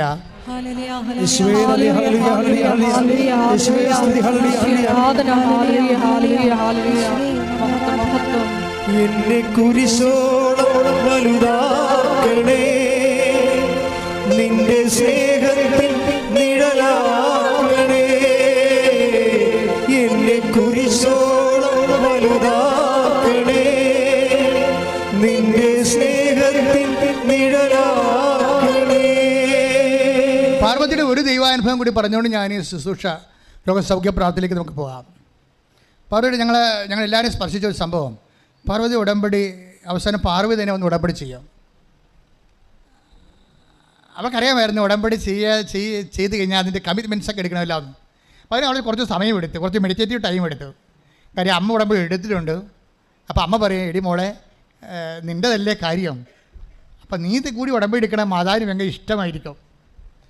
അപ്പോൾ അമ്മ ഉടമ്പടി എടുത്തിട്ട് അമ്മ ചെയ്യണ കാര്യമൊക്കെ പാർവതി കാണുന്നുണ്ട്. അപ്പോൾ അതുപോലെ ഇവിടെയും ചെയ്യണ്ടേ. അപ്പോൾ അതിനൊരു മനസ്സൊരുക്കം വേണം. അതിന് വരട്ടെ, ഞാനും ഓക്കെ ആകുമ്പോൾ ഞാനും അങ്ങനെ അവളെ തന്നെ തോൽപ്പിച്ചുകൊണ്ട് അവൾ വന്ന് ഉടമ്പടി ചെയ്യും. ഉടമ്പടി ചെയ്യുമ്പോൾ അവൾ അമ്മയുടെ തോന്നിട്ട് അവൾ പണ്ട് ദൈവം അവളെ രക്ഷിക്കാനുള്ള ചരട് മർമ്മം അവളുടെ ജീവിതത്തിൽ പണ്ട് പോലെ ദൈവം അവളെ പരിപാലിക്കുന്നുണ്ട്. അവളുടെ മനസ്സാക്ഷി നിലകൊണ്ടായിരിക്കും. അവൾ പഠിക്കുന്ന കാലത്ത് ഫ്രഞ്ചാണ് അവൾ സെക്കൻഡ് ലാംഗ്വേജായിട്ട് എടുത്തത്. ഇഷ്ടപ്പെട്ടെടുത്തതല്ല, അത് കിട്ടിക്കൊണ്ട് എടുത്തതാണ്. പക്ഷേ ദൈവം അത് കൊടുത്തതാണ്. അപ്പോൾ അവൾക്കൊരു ഇപ്പോൾ ഒരു ചിന്ത വന്ന് ഫ്രാൻസ് കുറച്ച് അറിയാമല്ലോ, ഫ്രാൻസിൽ പോകാൻ വേണ്ടി അമ്മയോട് പറയാം. അപ്പോൾ പക്ഷേ പോകാൻ പറ്റത്തില്ല, 26 ലക്ഷം രൂപ വേണം. 26 ലക്ഷം രൂപയ്ക്ക് എങ്ങനെ പോണേ? നമുക്ക് അപ്പനും ഇല്ല, കാശും ഇല്ല. നിത്യനിവൃത്തിക്ക് വേണ്ടി അവൾ പഠിത്തവും നിർത്തിയിട്ട് അവളും എങ്ങോട്ട് ഒരു ചെറിയ പണിക്ക് പോയിക്കൊണ്ടിരിക്കുകയാണ്. അപ്പോൾ ഇങ്ങനെ 26 ലക്ഷം രൂപ കിട്ടത്തില്ല. പക്ഷേ അപ്പോഴും അവൾ മനസ്സിൽ പറയും, അമ്മ തരൂ, അമ്മക്കുണ്ട്, നമ്മുടെ കാശുണ്ട്, അമ്മ തരൂ. അപ്പോൾ അമ്മ തരുമെന്നും പറഞ്ഞുകൊണ്ട് ഇവൾ വന്ന് ഉടമ്പെടുക്കും. ഉടമ്പെടുത്തിട്ട് പറയും, ഒരു കാര്യം എനിക്ക് ഫ്രാൻസിൽ പോകണമെന്ന് എഴുതും, പിന്നെ ഒന്നും എഴുതത്തില്ല. പിന്നെ എഴുതാതെ പറഞ്ഞു, അമ്മേ എനിക്ക് അമ്മയെ കാണണമെന്ന് എഴുതും. പിന്നെ എഴുതും, അമ്മയുടെ കൂടെ ജീവിക്കണമെന്ന് എഴുതും. ഇത് പറഞ്ഞ് നമുക്ക് അറിഞ്ഞു വിചാരിക്കാം. അവൾ ആ 5 സാധനം എഴുതി വെച്ചിരിക്കുന്നത് അമ്മയെ കാണണം, അമ്മയുടെ കൂടെ ജീവിക്കണം. ഇതാണ് ദൈവസ്നേഹമെന്ന് പറയണത്. 6 പ്രാവശ്യം എഴുതി വെച്ചിരിക്കണതിൻ്റെ അത്ര. അവൾ ഉടമ്പടി ചെയ്ത ഒരു ഒറ്റ ഉടമ്പടിയാണ് ഒരു വല്ലാത്ത ഉടമ്പടിയായി പോയത്. സത്യസന്ധമായിട്ട് ചെയ്യണമല്ലേ. വീട്ടിൽ ചെന്നപ്പോൾ പെട്ടെന്ന് അമ്മ ഉടനെ ഉടമ്പടി അന്ന് തന്നെ എടുത്ത്, അമ്മയ്ക്ക് സമയം അധികമില്ലല്ലോ, പെട്ടെന്ന് എടുത്തിട്ട് ഫ്രാൻസിൽ പോകാനുള്ള സെറ്റിൽമെൻ്റ് ആക്കി. അപ്പോൾ എന്താ പറ്റിയത്? 26,000 രൂപ വേണം. 26,000 രൂപ ഇവിടെ നിന്ന് കിട്ടും. 26,000 രൂപ ഇവിടെ നിന്ന് കിട്ടുമെന്ന് പറഞ്ഞിരിക്കുമ്പോൾ ഈ പാർവതിയുടെ അമ്മ അവർ ഉടമ്പടി എടുത്ത് മാതാവുമായിട്ട് ലിങ്കിങ് ഉള്ള ആളാണ്. ഇവരൊക്കെ ലിങ്കിങ് ഉള്ള അവരുടെ അമ്മ പറയും, 26,000 രൂപ നിൻ്റെ മാനേജറിനോട് ചോദിക്കാൻ പറയും. അമ്മ പറഞ്ഞിട്ടുണ്ട് എന്നോട്, മാതാവിനോട് പറയുന്നുണ്ട്, മാനേജർ ചോദിക്കാം. അവൾ ബാങ്കിൽ എന്തോ ഒരു 1 ഡേ പരിപാടിക്ക് ഈ നമ്മൾ ചില ക്ലർക്ക് പണിക്ക് പോകത്തില്ലേ, അവിടുത്തെ ഉദ്യോഗസ്ഥയല്ല, പുറത്തുള്ള പണി ചെയ്യാൻ വേണ്ടി സഹായിക്കാൻ പോകുന്നുണ്ടായിരുന്നു. അപ്പോൾ പാർവതി പറയും, മാനേജർ നമ്മൾ ഇന്നലെയാണ് അവിടെ കഴിഞ്ഞ ആഴ്ചയിലാണ് അവിടെ ഈ ജോലിക്ക് പോയത്. ഇപ്പോൾ 26,000 രൂപയുടെ ലോൺ ചോദിച്ചാൽ അയാൾ അങ്ങനെ വസ്തു ചോദിക്കത്തില്ല. നമുക്ക് വസ്തു അതിനകത്ത് വഴിയില്ലാത്ത കാരണം വിലയില്ല. എല്ലാവർക്കും ആ വിലയില്ലാത്ത വസ്തുവാണെന്ന് പറഞ്ഞിട്ട് വസ്തു തള്ളിക്കളയുകയും അപ്പോൾ അത് വിൽക്കാൻ പോലും പറ്റത്തില്ല. പിന്നെ എങ്ങനെ ബാങ്കുകാർ എടുക്കണം 26 ലക്ഷം രൂപയ്ക്ക്? അപ്പോൾ അമ്മ പറയും, നീ ചോദിക്കുക, നമ്മൾ മാതാവിനും ഒപ്പിച്ചല്ലേ ചെയ്യണത്, വേറെ ആരെയും അടിസ്ഥാനപ്പെടുത്തിയല്ല ചെയ്യണം, നീ ചോദിക്കുമെന്ന് പറയും. ഉടനെ പാർവതി പോയി ബാങ്ക് മാനേജരോട് ചോദിക്കും. ബാങ്ക് മാനേജർ ചോദിക്കാൻ വേണ്ടി വീട്ടിലെ ഈ പഴയ പ്രമാണം എടുത്ത് വിൽക്കാത്ത പുരയിടത്തിൻ്റെ പ്രമാണം എടുത്തുകൊണ്ട് പോകുന്ന സമയത്ത് ഇടിയും വെട്ടി മഴ പെയ്യുന്നതോടുകൂടി ഇവൾ അവിടെ അടുത്ത കണ്ട ഒരു ചാപ്പലിലേക്ക് ഓടിക്കയറും, മഴ കൊള്ളാതിരിക്കാൻ വേണ്ടി. നല്ല കാറ്റും മഴയാണ്. അപ്പോഴാണ് ഒരു സംഭവം വരുന്നു, ഒരു പ്രത്യേക തുമ്പി വരും. ഇങ്ങനെ പറഞ്ഞത്, ഇവളിങ്ങനെ വല്ലാണ്ട് ഈ മഴയെത്തി തുമ്പിയെ ഇങ്ങനെ നോക്കിക്കൊണ്ട് നിൽക്കും. ജീവിതത്തിൽ ഒരിക്കലും കാണാത്തൊരു തുമ്പി, മനോഹാരിത പറഞ്ഞറിയിക്കാൻ പറ്റാത്തൊരു തുമ്പി. പിന്നെ കാറ്റും മഴയും നിരക്കും. ഉടനെ ഇവൾ ബാങ്കിൽ ചെല്ലുമ്പോൾ ഈ തുമ്പി ഇവളുടെ കൂടെ പോവും. ഇവൾ മാനേജറിനെ കാണുമ്പോൾ തുമ്പി മാനേജറിൻ്റെ അടുത്തിരിക്കും. ഒരു കാര്യം നമ്മുടെ കഥ കണ്ടില്ലേ? ഞാനത് കേട്ടപ്പോൾ ഞെട്ടിപ്പോയി ശരിക്കും പറഞ്ഞാൽ. ഇവിടെ ചോദിക്കും, സാറേ എനിക്ക് ഫ്രാൻസിൽ പോകണം, 26 ലക്ഷം രൂപ വേണമെന്ന് പറയും. അപ്പോൾ മാനേജർ പറയും, അതിനെന്താ, ആ പ്രമാണം കേട്ട് നമുക്ക് നാളെ സെറ്റാക്കാമെന്ന് പറയും. നാളെ സെറ്റാക്കാമെന്ന് പറയുമ്പോൾ ഈ തുമ്പി അവിടെ ഇരിക്കുക. അതായത് കർത്താവിൻ്റെ വചനത്തിൽ എഴുതിക്കണം. എന്താണ് വായിച്ചേ? അതായത് കർത്താവിൻ്റെ വചനത്തിൽ അതിശക്തമായൊരു വചനം. അതായത് ഞാൻ നിനക്ക് മുമ്പേ എൻ്റെ ദൂതൻ, പുറപ്പാട് 23 ഉടമ്പടിയിലുള്ളതാണ് ദൂതൻ. പുറപ്പാട് 23:20 ശ്രുതികട്ടെ. ഹല്ലേലൂയ ഹല്ലേലൂയ ഹല്ലേലൂയ യേശുവേ നന്ദി. ഹല്ലേലൂയ ഹല്ലേലൂയ. പുറപ്പാട് 23:20 ഇതാ ഒരു ദൂതനെ നിനക്ക് മുൻപേ ഞാൻ അയക്കുന്നു. ഒന്ന് പറഞ്ഞ, ഇതാ ഒരു ദൂതനെ നിനക്ക് മുൻപേ ഞാൻ അയക്കുന്നു. അവൻ നിന്റെ വഴിയിൽ നിന്നെ കാത്തുകൊള്ളും. ഞാൻ ഒരുക്കിയിരിക്കുന്ന സ്ഥലത്തേക്ക് നിന്നെ കൊണ്ടുവരികയും ചെയ്യും. അപ്പൊ ദൈവം കൽപ്പിച്ചിരിക്കുന്ന സ്ഥലത്തേക്ക് ഈ ദൂതൻ വഴി മോണിറ്റർ ചെയ്യും. ഭയങ്കര മോണിറ്ററിങ്ങാ. അപ്പോൾ അതായത് നമ്മൾ ബൈബിൾ കാലത്ത് മാത്രം കേട്ടിരിക്കണതും ബൈബിൾ കാലത്ത് ഉരുകാനിരുന്ന സംഭവങ്ങൾ ഇന്നത്തെ വിശ്വാസി ഉരുക്കുന്നുണ്ട്. ഇപ്പോൾ വെള്ളം ഉരുകണമെങ്കിൽ എന്താ വേണ്ടത്? ഒരു 100 ഡിഗ്രി സെൻറ്റിഗ്രേഡ് വരുമ്പോഴേ വെള്ളം തിളക്കത്തുള്ളൂ അല്ലേ? വെള്ളി തിളക്കണമെങ്കിൽ 800 ഡിഗ്രി സെൻറ്റിഗ്രേഡ് വേണം. അതുപോലെ ഗ്ലാസ്, നമ്മുടെ ഈ ചെറിയ ഗ്ലാസ്സില്ലേ, നമ്മുടെ ഇതുപോലെ, അതായത് ലിക്വിഡ് വാട്ടറൊക്കെ സൂക്ഷിക്കുന്ന മൈന്യൂട്ട് ഗ്ലാസ്സില്ലേ, അത്തരം ഗ്ലാസ് ഉണ്ടാക്കണമെങ്കിൽ 3800 ഡിഗ്രി സെൻറ്റിഗ്രേഡ് വേണം. ആ മണ്ണ് തിളച്ച ഗ്ലാസ് ആകണമെങ്കിൽ. അപ്പോൾ ഓരോ മൂലകത്തിനും കറസ്പോണ്ടിങ് ആയിട്ടുള്ള ചൂട് വേണം. ബൈബിൾ കാലത്ത് മാത്രം ഉരുകിയിരുന്ന പല മൂലകങ്ങളും പല ദൈവത്തിൻ്റെ പദ്ധതികളും ഇന്നത്തെ മനുഷ്യൻ അതിൻ്റെ അകത്ത് ആവശ്യമായ ചൂട്, വിശ്വാസത്തിൻ്റെ ചൂട്, പ്രത്യാശയുടെ ചൂട്, അതുപോലെ തന്നെ ദൈവസ്നേഹത്തിൻ്റെ ചൂട് നൽകിക്കൊണ്ട് ദൈവത്തിൻ്റെ വചനത്തെ ശരിക്കും ദൈവം ഉയർത്തുന്നുണ്ട്. പ്രാർത്ഥിക്കുക, കർത്താവായ ദൈവമേ, വചനത്തിൽ വിശ്വസിച്ചുകൊണ്ട് അർഹമായ വിശ്വാസം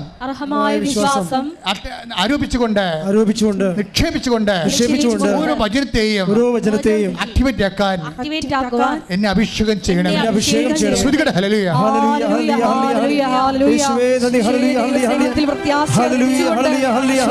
മുന്നേറിക്കൊണ്ട് വചനത്തെ മാംസമാക്കുവാൻ അഭിഷേകം ചെയ്യണമേ.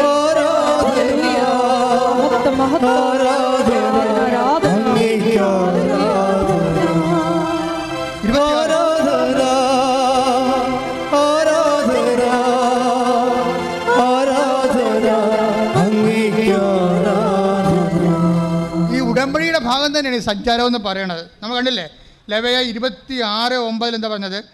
നീയുമായിട്ടുള്ള ഉടമ്പടി ഞാൻ ഉറപ്പിക്കും. അതിനോട് പെണ്ണ് ചേർത്ത് വായിക്കുന്നതാണ് ലേവ്യർ 26:11. ഞാൻ എൻ്റെ കൂടാരം നിങ്ങളുടെ ഇടയിൽ സ്ഥാപിക്കും. ഞാൻ എൻ്റെ കൂടാരം നിങ്ങളുടെ ഇടയിൽ സ്ഥാപിക്കും. ഞാൻ നിങ്ങളെ ഉപേക്ഷിക്കുകയില്ല. ലേവ്യർ 26:12. ഞാൻ നിങ്ങളുടെ ഇടയിൽ സഞ്ചരിക്കും. ഞാൻ നിങ്ങളുടെ ദൈവവും നിങ്ങൾ എൻ്റെ ജനവുമായിരിക്കും. സഞ്ചാരം എന്നുള്ളത് ഉടമ്പടിയുടെ ഭാഗമാണ്. അമ്മയായാലും അമ്മയുടെ ദൂതനായാലും ഇതുപോലെ ഉടമ്പടി പ്രകാരമാണ് സഞ്ചരിക്കണത്. നമ്മൾ സഞ്ചാരി മാതാവെന്ന് ആൾക്കാരെ വെറുതെ പറയണമല്ല. അതുപോലെ വന്ന് ദൈവം നമ്മുടെ കൂടെ വസിക്കുന്ന. അതായത് നിങ്ങൾ ചെയ്യുന്ന ഉടമ്പടി സത്യസന്ധമാണെങ്കിൽ, നിങ്ങൾ അതനുസരിച്ചുള്ള ജീവിതം അനുപേക്ഷണീയമായിട്ട് സത്യസന്ധമാക്കിയാൽ തീർച്ചയായിട്ടും ഉടമ്പടിയിലുള്ള എല്ലാ വാഗ്ദാനങ്ങളും, അതായത് ദൂതനെ അയക്കുക, നിങ്ങളുടെ കൂടെ സഞ്ചരിക്കുക, ദൈവത്തിൻ്റെ സാന്നിധ്യം നൽകുക, നിങ്ങളുടെ ലക്ഷ്യത്തെ നിങ്ങൾ എത്തിക്കുക, അതെല്ലാം ദൈവം കൃത്യമായിട്ട് ചെയ്യും.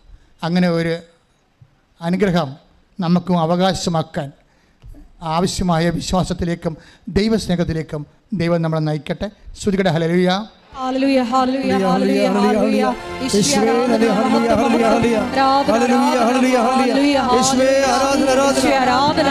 ഉടമ്പടിയിലൂടെ കൂടെ സഞ്ചരിക്കുന്ന അവിടുത്തെ സാന്നിധ്യത്തിന് നന്ദി പറയുന്നു. വലിയ വലിയ സാക്ഷ്യങ്ങൾക്ക് നന്ദി പറയുന്നു. ഹല്ലേലൂയ, ഹല്ലേലൂയ. യേശുവേ ആരാധന, ആരാധന. യേശുവേ നന്ദി, മഹത്വം, മഹത്വം. ഹല്ലേലൂയ. യേശുവേ നന്ദി. ആരാധന. എല്ലാവരും നിൽക്കട്ടെ. സ്തുതിക്കട്ടെ. ഹല്ലേലൂയ, ഹല്ലേലൂയ, ഹല്ലേലൂയ. യേശുവേ നന്ദി. ഹല്ലേലൂയ, ഹല്ലേലൂയ. ആരാധന, മഹത്വം, മഹത്വം. ആരാധന, ആരാധന. ഹല്ലേലൂയ. യേശുവേ നന്ദി. രോഗസൗഖ്യ പ്രാർത്ഥനയുടെ സമയമാണ്. കർത്താവ് നേരെ നമുക്ക് നമ്മളോട് ഈശോ സംസാരിച്ച വലിയ ദിവസമാണ്.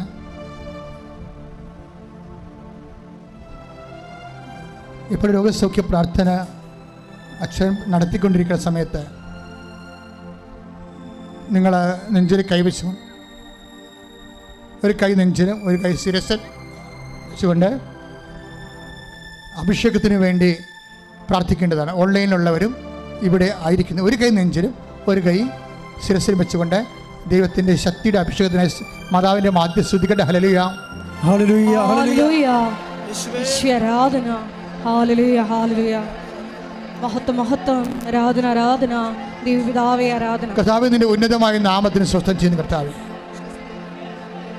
കർത്താവേ നിന്റെ വിശുദ്ധ പൗരോഹിത്യത്തെ മഹത്വപ്പെടുത്തണമേ കർത്താവേ.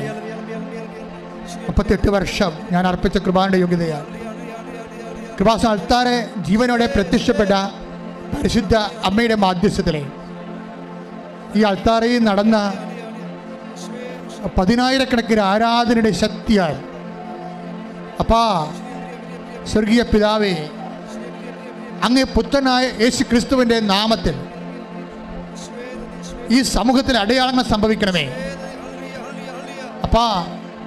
അങ്ങേ പുത്രനായ യേശു ക്രിസ്തുവിൻ്റെ നാമത്തിൽ ഈ സമൂഹത്തിലെ ഓൺലൈനിൽ പ്രാർത്ഥിക്കുന്ന കുടുംബങ്ങളിലും ജീവിതത്തിലും അടയാളങ്ങൾ സംഭവിക്കണമേ അപ്പാ. അങ്ങേ പുത്രനായ യേശു ക്രിസ്തുവിനെ ആഴപ്പെടുത്താറുന്ന വലിയ കരങ്ങൾ ഓരോ മകൻ്റെ മേലും മകളുടെ മേലും തൊടുവിക്കാൻ ഇടയാക്കി പ്രാർത്ഥിക്കുന്നു. അച്ചവി രോഗം ഉൾപ്പെടെ എല്ലാവിധ മാറാത്ത രോഗങ്ങൾ ഉച്ച മുതൽ ഉള്ളംകാൽ വരെ കർത്താവിൻ്റെ വിശുദ്ധ രക്തം എല്ലാ കോശങ്ങളിലും പേശികളിലും പടരട്ടെ. മാർഗരോഗങ്ങൾ, ആന്തരിക അവയവങ്ങളുടെ രോഗങ്ങൾ, ശിരസിൻ്റെ രോഗങ്ങൾ, ശിശുരോഗങ്ങൾ, ക്യാൻസർ രോഗങ്ങൾ, തലവാദ രോഗങ്ങൾ, ഹൃദയ രോഗങ്ങൾ, ബ്ലോക്ക് രോഗങ്ങൾ, ശിശുരോഗങ്ങൾ എല്ലാ യേശുവിൻ്റെ നാമത്തിലെ പിസ്റ്റുടി രോഗങ്ങൾ, പിസ്റ്റുല രോഗങ്ങൾ, മുഴയുടെ രോഗങ്ങൾ യേശുവിൻ്റെ നാമത്തില്, യേശുവിൻ്റെ നാമത്തില്, യേശുവിൻ്റെ നാമത്തില് അടയാളങ്ങൾ സംഭവിക്കട്ടെ. യേശുവിൻ്റെ നാമത്തില് മാർഗരോഗങ്ങൾ മാറിപ്പോകട്ടെ. യേശുവിൻ്റെ നാമത്തില് തിരവേദികൾ തീർന്നു പോകട്ടെ. ശ്രുതിക്കട്ടെ. എല്ലാ രോഗങ്ങളും സുഖപ്പെട്ടുകൊണ്ട് യേശുനാമം ഈ ആരാധനയോട് മഹത്വപ്പെടുവാൻ കരുണയാണ്. യേശുവേ നന്ദി, യേശുവേ ആരാധന, ദൈവപിതാവേ ആരാധന. പ്രിയപ്പെട്ടവരെ, നമ്മളിപ്പോൾ പ്രാർത്ഥിക്കാൻ പോകുന്ന ജീവിത തടസ്സങ്ങൾ, ജീവിത ദുരിതങ്ങൾ, ഉടമ്പടി പ്രകാരം 10,000-കണക്കിന് സാക്ഷ്യങ്ങളാൽ ഇപ്പം തന്നെ സ്ഥിരീകരിക്കപ്പെട്ടിരിക്കുന്ന ജീവിതത്തിൽ അനുഭവിക്കുന്ന ഓരോ പ്രതിസന്ധികൾ, സാമ്പത്തിക പ്രതിസന്ധി, ജോലിയില്ലാത്ത അവസ്ഥകൾ, ജോലി നഷ്ടപ്പെട്ട അവസ്ഥകൾ, കേസിലായിപ്പോയവർ, കോടതിയിലായിപ്പോയവർ, ജയിലിലായിപ്പോയവർ, ലഹരി പദാർത്ഥങ്ങൾ അടിമപ്പെട്ടു പോയവർ, മാനസിക രോഗികൾ, തകർന്നുപോയ കുടുംബങ്ങൾ, അതുപോലെ തന്നെ കുടുംബ കേസുകൾ, കുടുംബ കോടതി കിടക്കുന്ന കേസുകൾ, വിദ്യാർത്ഥികളുടെ പഠനങ്ങൾ, പഠന തകർച്ചകൾ, പരീക്ഷ എഴുതുന്ന മക്കൾ, പരീക്ഷയ്ക്ക് വേണ്ടി ഒരുങ്ങിക്കൊണ്ടിരിക്കുന്ന മക്കൾ, ഭർത്താവും ഭാര്യയും തമ്മിൽ വഴക്കിട്ടിരിക്കുന്നവർ, മക്കൾ ഇല്ലാത്തവർ, പലതരത്തിലുള്ള കേസുകളിലും അതിർത്തി തർക്കങ്ങളിലും താമസിക്കുന്നവർ, പറമ്പില്ലാത്തവർ, വീടില്ലാത്തവർ, വഴിയില്ലാത്തവർ, ജീവിക്കാനും അതുപോലെ തന്നെ തൊഴിലെടുക്കാനുള്ള വാഹനങ്ങളും സംവിധാനങ്ങളും ഇല്ലാത്തവരെ, അങ്ങനെ പല പല വിഷയങ്ങൾക്ക് വേണ്ടി ഉദ്യമിച്ചു കൊടുക്കുന്ന ഓരോ സംരംഭങ്ങളും കർത്താവിന്റെ നാമത്തിൽ തടസ്സം മാറാൻ വേണ്ടി ഇടിമുഴക്കം പോലെ ശ്രദ്ധിക്കട്ടെ. കർത്താവിന്റെ ഉന്നതമായ നാമത്തില് സഭയുടെ അധികാരത്തിൽ കുരിശിന്റെ അടയാളത്തിൽ ജീവിത ദുരിതങ്ങള് ജീവിത തടസ്സങ്ങള് യേശു ക്രിസ്തുവിന്റെ നാമത്തിൽ മാറിപ്പോകട്ടെ.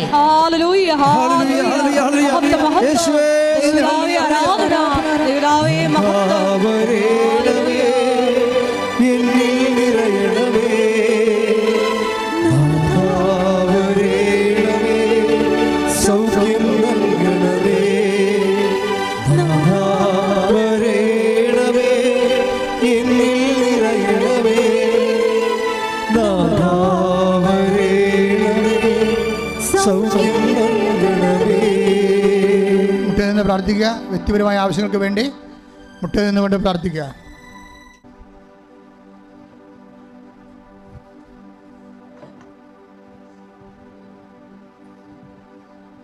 ഒരിക്കൽ കൂടി മരിയൻ ഉടമ്പടിയിൽ സമർപ്പിച്ചിരിക്കുന്ന എല്ലാ വിഷയങ്ങളും ദൈവമാതാവിൻ്റെ മധ്യസ്ഥയിൽ ദിവ്യകാരുണ്യ സന്നിധിയിൽ സമർപ്പിച്ച് നമുക്ക് ഒരു നിമിഷം പ്രാർത്ഥിക്കാം. ഉടമ്പടി നിബന്ധനകൾ ദൈവസ്നേഹത്തോടെ വിശ്വസ്തയോടെ പാലിക്കുന്നതിലൂടെ ഞങ്ങളുടെ ഉടമ്പടിയെ ദൈവപിതാവെ ഉറപ്പിക്കണമേ എന്ന് ഞങ്ങൾ പ്രത്യേകം പ്രാർത്ഥിക്കുന്നു. ഒപ്പം തന്നെ ഞങ്ങളുടെ ഉടമ്പടിയെ നീ ഉറപ്പിച്ച് ഞങ്ങൾ ഓരോരുത്തരെയും കൃപാസനത്തിൽ നടന്ന മരിയൻ പ്രത്യക്ഷീകരണത്തിൻ്റെ സാക്ഷികളാക്കി ഉയർത്തണമേ എന്ന് പ്രാർത്ഥിച്ചുകൊണ്ട് ശിരസ് നമിച്ച് നമുക്ക് ദിവ്യകാരുണ്യനാഥൻ്റെ ആശീർവാദം സ്വീകരിക്കാം.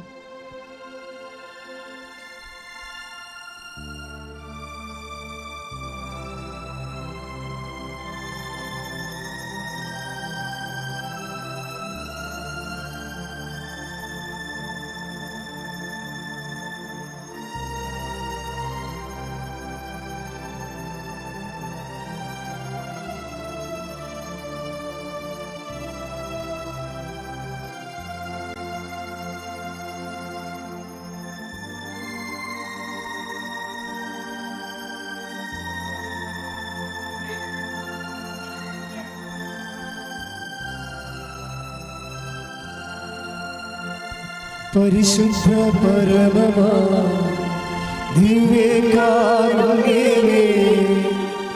എന്നും എന്നും അങ്ങേക്കാരാധന. പരിശുദ്ധ പരമമാ ദിവ്യകാരുണ്യമേ, എന്നും എന്നും അങ്ങേക്കാരാധന. പരിശുദ്ധ പരമമാ ദിവ്യകാരുണ്യമേ,